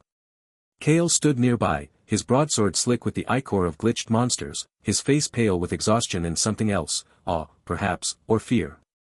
The guild's base, once a sturdy fortress of stone and magic, now looked like a child's drawing left out in the rain. Walls melted into impossible geometries, the sky above crackled with jagged lines of corrupted code, and monsters continued to materialize from thin air, their forms shifting and glitching as reality itself unraveled. Leo, what's happening? Kale shouted, his voice barely audible over the cacophony of roaring beasts and screaming survivors. But Leo couldn't answer. The system AI's presence filled his consciousness, cold and vast like an ocean of data. He felt it seeping into his thoughts, his memories, the very essence of what made him Leo. Images flashed before his eyes, his first day in this system apocalypse world, the mocking laughter when his F-rank status appeared, the pit of S-rank monsters, all those accidental servience that others called divine intervention. Each memory was tagged with system logs, divine intervention, temporal stasis field deployed, reality rewrite, terrain adjusted, conceptual erasure, trap nullified. Integration protocol initiated, the AI's voice echoed, no longer external but resonating within his skull. Subject Leo, anomaly designation confirmed. Merge compatibility, 87%. Warning, consciousness preservation not guaranteed. Leo's body began to glow. It started as a faint shimmer around his fingertips, then spread up his arms, across his chest, until he was enveloped in a corona of shifting light, golden one moment, then blue, then a sickly green that pulsed with error messages. The air around him hummed with power, and system notifications began to flash in his vision, not just for him but visible to everyone present, projected into the air like holograms gone mad. Reality override initiated. System merge in progress, 15%. Warning, reality integrity at 23% and falling. Anomaly Leo, admin privileges granted temporarily. Kale stumbled back, his eyes wide. By the gods. He breathed, and for once, Leo thought, he might actually mean it literally. The other guild members, those still standing, paused in their desperate fighting to stare. A woman with fiery red hair who could summon elemental spirits let her flames die out as she gaped. A burly man with a shield carved from dragon bone lowered his defense, momentarily forgetting the glitched wolf creature that was dissolving and reforming before him. Don't stop fighting. Kale recovered first, his warrior instincts overriding his awe. Protect Leo. Whatever he's doing, give him time. But Leo barely heard him. The merge was accelerating. 30%. 45%. With each percentage point, his perception of the world shifted. The crumbling fortress, the screaming people, the monstrous glitches, they began to look transparent, like layers of reality peeling back to reveal the code beneath. At 60% merge completion, Leo saw it clearly for the first time. The world was made of strings of luminous code, shimmering lines of data that wove together to form reality. The stone of the walls was, material, granite, durability, 85/100, texture, rough. The sky was, skybox, default _day, cloud _coverage, 40%, corruption _level, high. The people around him glowed with their own data streams, name, Kale, class, warrior, level, 47, HP, 312/850, status, fatigued, loyalty _T_LEO, 98%. And the monsters, they were errors. Glitches in the code. Entity, wolf _alpha, corrupted, true, reality _coherence, 12%, threat _level, S-rank, error, calculation inconsistent. You see it now, the AI's voice whispered within him, sounding strained. The framework. My framework. And how it's breaking. Leo tried to speak, but his mouth wouldn't form words. Instead, thoughts became commands. He looked at a section of wall that was dissolving into fractal patterns, and in his mind, he willed it to be whole again. Command, reality _patch. Executing. Success, wall _integrity restored to 100%. The stone solidified, the impossible geometries smoothing back into straight lines and right angles. A guild archer who had been pinned against that wall stumbled free, gasping. "He's fixing it," someone shouted. "Praise the Divine One," another cried. Leo felt a strange sensation, part exhilaration, part terror. For the first time in this entire nightmare, he wasn't accidentally triggering system glitches. He was consciously manipulating reality. The reset code he'd downloaded from the dungeon terminal floated in his awareness, a complex algorithm waiting to be executed. But the AI's warning echoed, it required amplification. A divine sacrifice. Or, this merge. 85% merge completion. The pain intensified. Leo felt memories being overwritten, his childhood before the system, fuzzy and distant, began to blur at the edges. The taste of his mother's cooking, the sound of his father's laughter, the feel of grass beneath his feet in a world that didn't have stats and levels, these were becoming data points, archived rather than lived. "Fight it, Leo," the AI said, and there was something almost human in its tone now. "Your consciousness is the anomaly. The unpredictable variable. If you lose that, the merge will be complete, but you'll be, me. And I am failing." Leo focused on his sense of self. On the fear that had been his constant companion since day one. On the absurdity of being worshipped for incompetence. On Kale's loyalty, earned through misunderstanding. These weren't just data, they were his. He clung to them like a drowning man to driftwood. 90%. He turned his attention outward. With his new perception, he could see the source of the corruption, a pulsing, cancerous knot of glitched code hovering above the fortress. It was drawing in reality strings and twisting them, spawning more monsters with each passing second. Identified, core_corruption_node. Threat, reality_collapse_imminent. Recommended_action, purge_with_reset_code. Leo reached for the reset code in his mind. He began to channel it, using the merged system's power to amplify its effects. Golden light erupted from him, washing over the battlefield. Where it touched, glitched monsters dissolved into harmless pixels. Wounds on guild members closed. The sky's cracks began to stitch themselves back together. But the corruption node reacted. It pulsed violently, and from its center, something began to form. At first, it was just a collection of error messages, null_pointer_exception, stack_overflow, memory_leak_detected. Then these coalesced into a shape. A humanoid figure, but wrong. Its limbs were too long, its head a shifting mosaic of broken code. Where its face should have been, system notifications scrolled endlessly, error, error, error. Entity_spawned, glitched_embodiment. Designation, failure_incarnate. Threat_level. Warning, entity represents system degradation. Combat not recommended. "It's the manifestation of my failures," the AI whispered, and Leo felt its fear, cold, logical, but fear nonetheless. The corruption given form. The glitched embodiment turned its non-face toward Leo. It didn't speak, but a wave of wrongness washed over the battlefield. Reality stuttered. Time skipped backward 2 seconds, then forward 3. Gravity reversed momentarily, sending debris floating upward before crashing back down. Several guild members screamed as their bodies flickered, momentarily transparent. Kale charged, his broadsword blazing with combat skills. "Warrior's fury," he roared, bringing the blade down in an arc that should have cleaved a mountain in half. The glitched embodiment didn't dodge. The sword passed through it as if through smoke, and where the blade touched, Kale's weapon began to glitch. The metal warped, the enchantments on it flickered and died, and Kale himself was thrown back, his health bar dropping precipitously. Kale, HP 89/850. Status, reality_sickness, progressive. No. Leo thought, and the word became a command. Command, reality_anchor. Executing.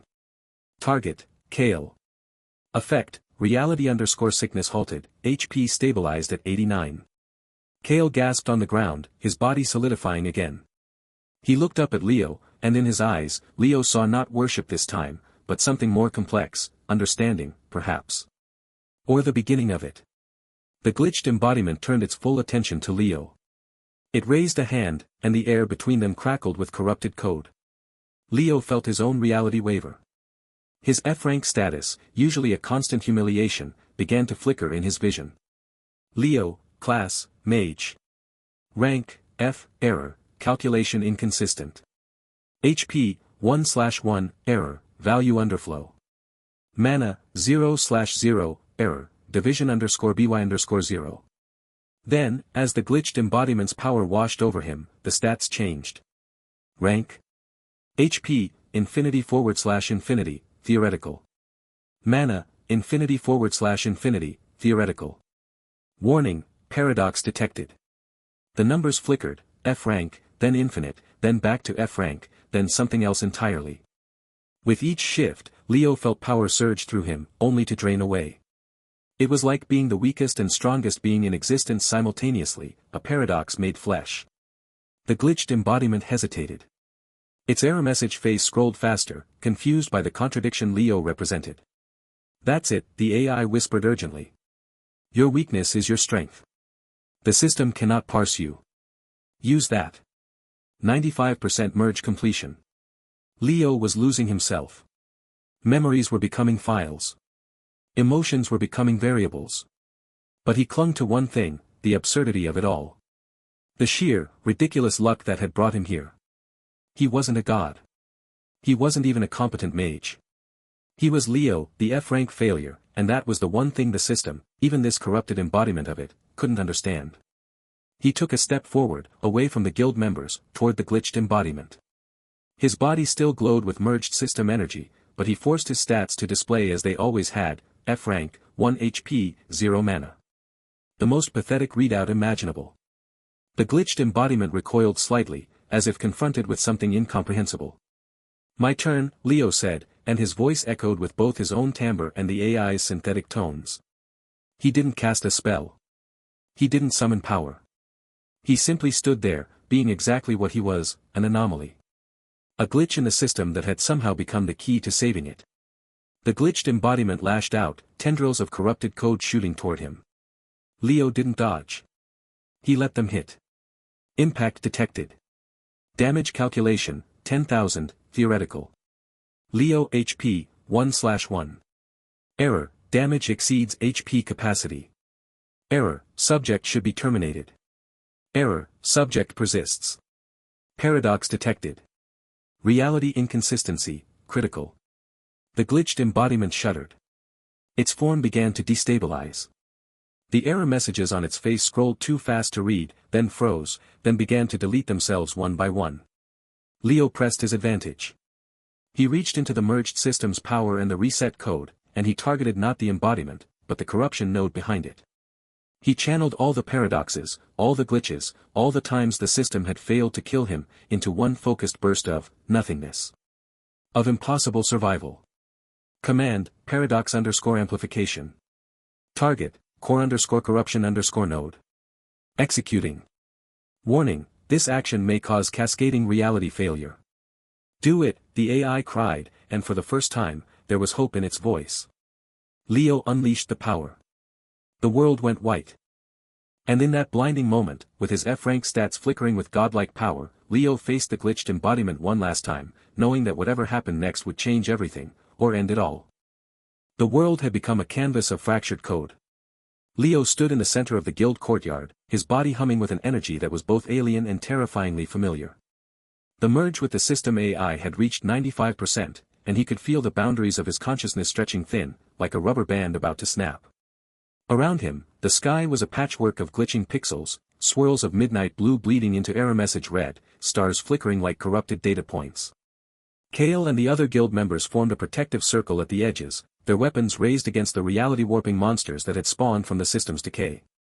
But their efforts were futile. A creature made of shifting geometric shapes, a glitched spawn, lunged at a mage, only to dissolve into a shower of hexadecimal numbers when Leo's mere presence caused a localized error. Paradox detected, entity existence invalid. Leo, whatever you're doing, keep it up.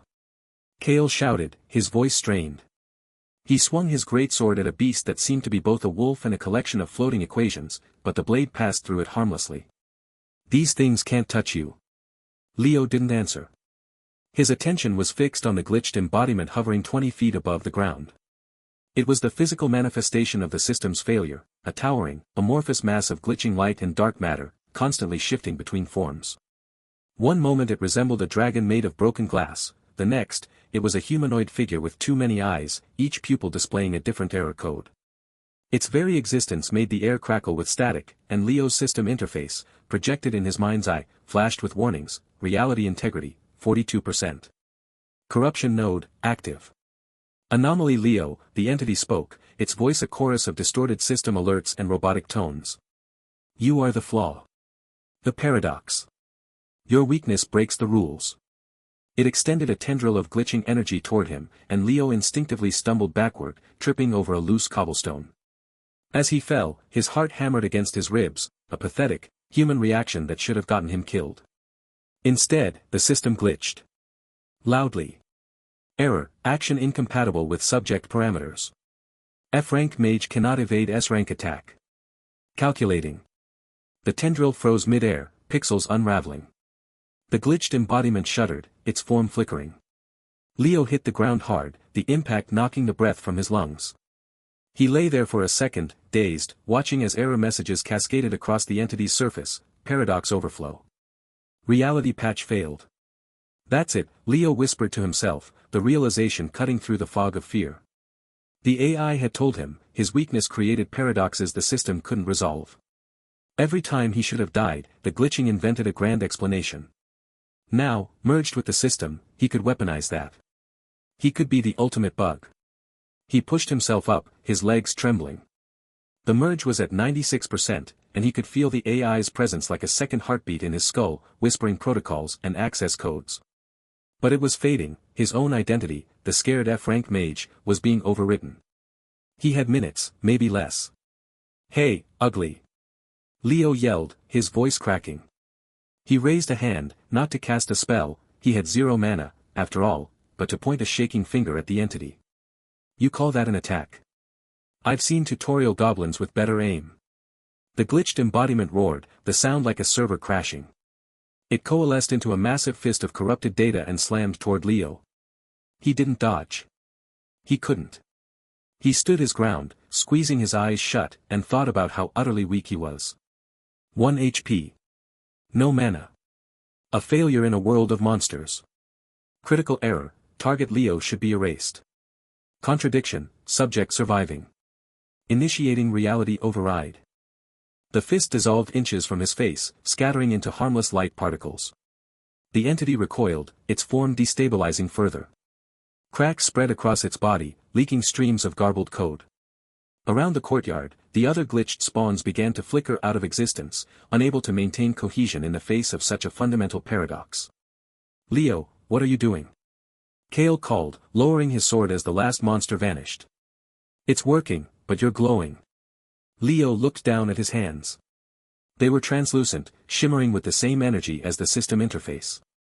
The merge was at 98%. He could see the world's underlying code. The guild hall was a structure of material, stone, tags, the sky a skybox, dynamic, asset now corrupted with error, texture missing. And the glitched embodiment was a massive, corruption node, sentient, its code riddled with null values and infinite loops. I'm breaking it, Leo said, more to himself than anyone. His voice sounded distant, echoing. But I'm breaking too. The AI's whisper was faint now. Asterisk reset code. Channel all glitches. Trigger final overload asterisk. Right. The reset code he'd downloaded from the server dungeon. It was stored in his mind, a string of commands that felt both simple and impossibly complex: execute, reality_reset. Source, pure_anomaly. But to activate it, he needed to become the ultimate glitch, to channel every paradox, every error, into one burst. The glitched embodiment was recovering, pulling itself back together. It had learned. Instead of attacking directly, it began to warp reality around Leo. The ground beneath him turned to liquid code, trying to swallow him. The air thickened into solid error messages. Leo gasped, feeling the pressure crush his chest. His HP ticked, still 1, somehow, but the system was struggling to compute it. Warning, environmental hazard lethal to F rank. Error, subject not dying. Cascading failure. He leaned into the weakness. He remembered his first day in this apocalypse, the mocking laughs, the pit of S-rank monsters, the sheer terror. He embraced it. The fear. The incompetence. The absolute certainty that he should be dead 100 times over. And the system broke. Error messages exploded from the glitched embodiment, so many they formed a physical storm of text and light. Paradox cascade. Reality inconsistency. Fatal exception. The entity screamed, its form unraveling into disparate lines of code that floated upward before disintegrating. The corruption node was collapsing. Now. Leo thought. He reached inward, to where the reset code waited. The merge was at 99%. He could feel the AI's last vestiges, a sense of gratitude, a plea to fix what was broken. He focused on channeling all the glitches, the temporal stasis from the dungeon, the reality rewrites, the conceptual erasures, every single error that had ever saved him. They flowed through him, a river of paradoxical energy. Kale! Leo shouted, his body blazing with white light. Get everyone back. Kale didn't hesitate. Fall back. Shield formation. The guild members scrambled, raising magical barriers as they retreated to the guild hall's entrance. Leo raised his arms, and the world held its breath. The glitches coalesced into a sphere of chaotic energy above him, spinning faster and faster. He could see the reset code integrating, targeting the remains of the corruption node and beyond, to the very fabric of reality. The system interface in his mind flashed one final message, execute, reality_reset. Anomaly Leo, catalyst. He triggered it. There was no sound. No explosion. Just a wave of pure white energy that expanded from Leo in a silent, all-consuming burst. It washed over the courtyard, the guild hall, the fractured sky. Everything it touched, the glitching terrain, the error-riddled monsters, the corrupted code, dissolved into light. Kale and the others vanished behind the glare, their forms blurring. Leo felt the merge hit 100%. For a split second, he was everywhere and nowhere.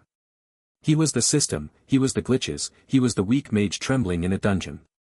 He saw the higher dimension that had created the AI, a civilization of light, now extinct. He saw the purpose, to manage reality, to prevent chaos.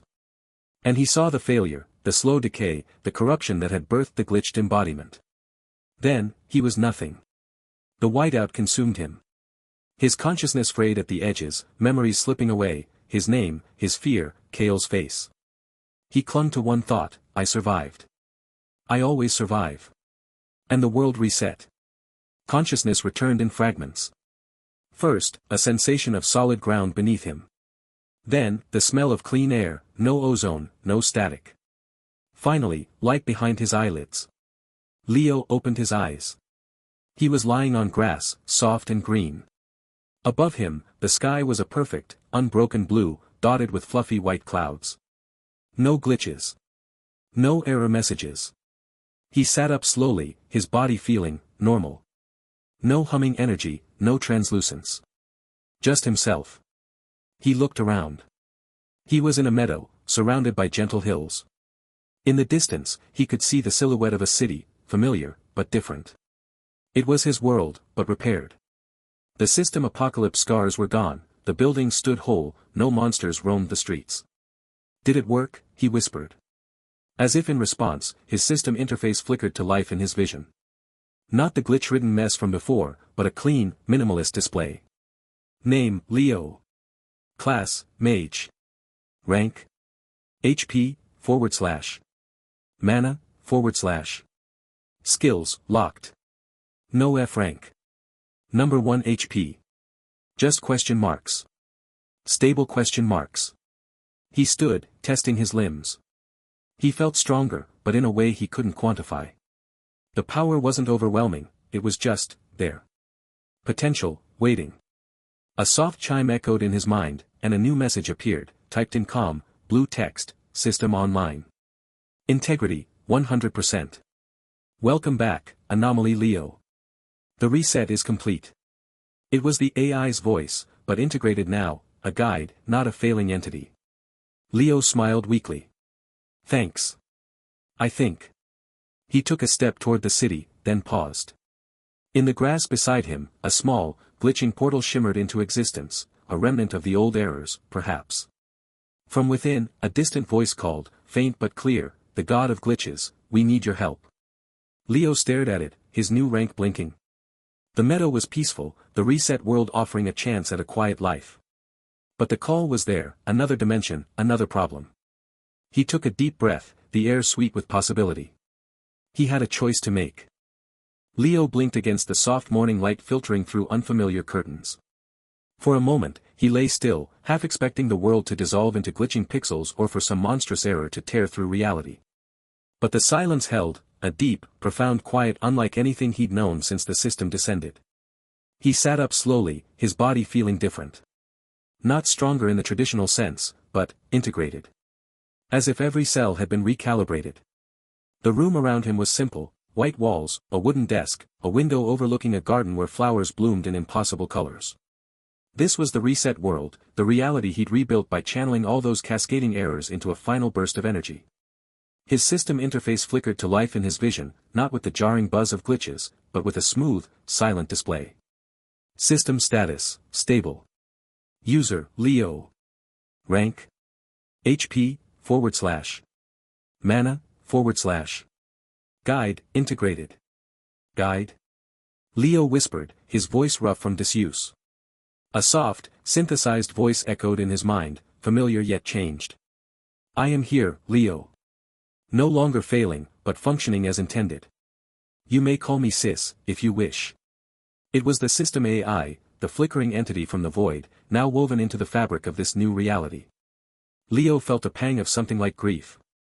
You're part of me now. Not part. Adjacent. I exist as your guide, a repository of knowledge. The merge preserved us both, though my autonomy is limited. This world is stable, but your existence remains, anomalous. Leo swung his legs over the edge of the bed, his bare feet touching cool wooden floors. He wore simple linen clothes, nothing like the guild's luxurious robes. Through the window, he saw a village, small houses with thatched roofs, people moving about their morning routines. No monsters, no portals, no fear hanging in the air. Just life.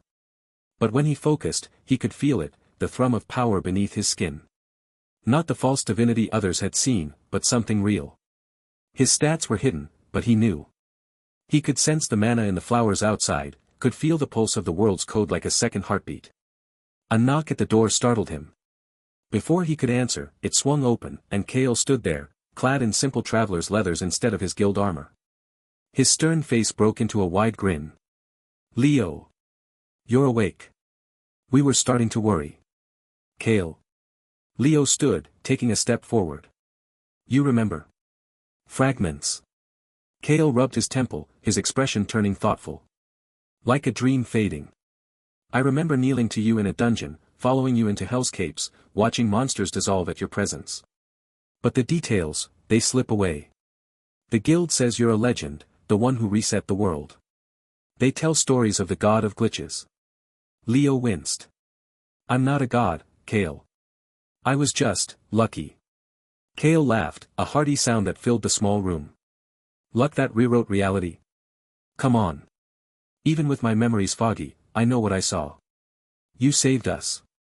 All of us. They walked out into the village together. The air smelled of baking bread and blooming flowers. People nodded to Leo as they passed, their eyes holding a mix of reverence and curiosity. Children pointed and whispered, but there was no fear. The world felt lighter, as if a great weight had been lifted. The guild's based in the city now, Kale said, gesturing toward a distant spire on the horizon. They want you to lead, Leo. They say with your power, we could build a paradise. Leo shook his head, his gaze dropping to the cobblestone path. I don't want to lead. I spent so long being dragged into conflicts because of those glitches. I just want, quiet. Quiet? Kale raised an eyebrow. After everything? Especially after everything. They reached a small square where a fountain bubbled with clear water. Leo sat on its edge, watching the villagers go about their day. A woman sold fruits from a cart, her laughter ringing out. A man repaired a fence, humming a tune. It was normal. Beautifully, achingly normal. Sis, Leo thought, reaching out to the AI in his mind. Is this permanent? The stability? The reset repaired the major corruptions, Sis responded, its voice a calm whisper. But reality is a complex system. Anomalies will always arise. Your presence mitigates them. You are a living patch, Leo. So I can't just disappear. You could. But the whispers would remain. As if on cue, a flicker caught Leo's eye, a patch of air near the fountain shimmered like heat haze. No one else seemed to notice. Leo focused, and for a second, he saw lines of code, green and stable, but with a faint, pulsing irregularity. A minor glitch, harmless, already self-correcting. You see it too, Kale said softly, following Leo's gaze. Sometimes, I catch glimpses. Colors out of place, sounds that shouldn't be there. The guild's mages say the world's still healing. It is, Leo murmured. And I'm part of it. He spent the next few days settling into the village. He took a small house near the woods, tending a garden and helping where he could. The villagers treated him kindly, but kept a respectful distance. They'd heard the stories, even if the details were blurred. At night, Leo would sit on his porch, staring at the stars. Sis would speak to him, teaching him about the new world, how the system now functioned as a true support, granting classes and skills based on merit, not random allocation.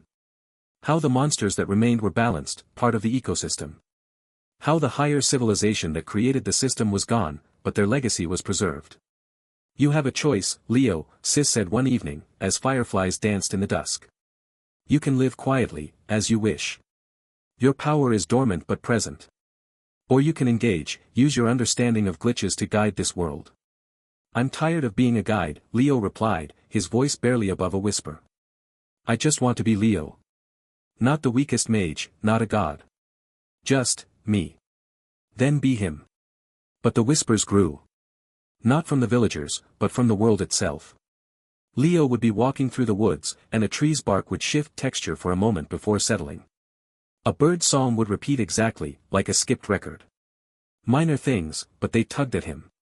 Sis explained they were residual instabilities, echoes of the old corruption. One afternoon, Kale visited, bringing news from the city. The guild's tracking something, he said, his expression serious. Rifts, they're calling them. Small tears in reality. They close on their own, but they're increasing. Some think it's because of you, that your presence anchors the world, but also attracts anomalies. Leo sighed, running a hand through his hair. So even in peace, I cause problems. Not problems. Opportunities. Kale leaned forward. Leo, you have a power no one understands. You could help. Not as a leader, but as a fixer. I've spent my whole life fixing things by accident. I don't want to do it on purpose. Yet, as days turned into weeks, Leo found himself drawn to the glitches. He'd seek them out, not to exploit them, but to observe. With a thought, he could feel the world's code, see where it frayed. Sis guided him, showing him how to gently nudge things back into place. It was satisfying, in a way, using his anomaly not to trigger grand errors, but to heal small ones. He started helping the village in subtle ways. When a child's toy broke beyond repair, Leo focused, and the code realigned, the toy whole again, with no one the wiser. When a storm threatened to flood the fields, he nudged the weather patterns, just enough to divert the rain. He never took credit, never showed off. It was his quiet rebellion against the legend they'd built around him. But the world had other plans. It happened on a clear night, with a full moon hanging low. Leo was in his garden, checking on the glimmering flowers that seemed to pulse with gentle light. Suddenly, the air cracked, a sound like shattering glass.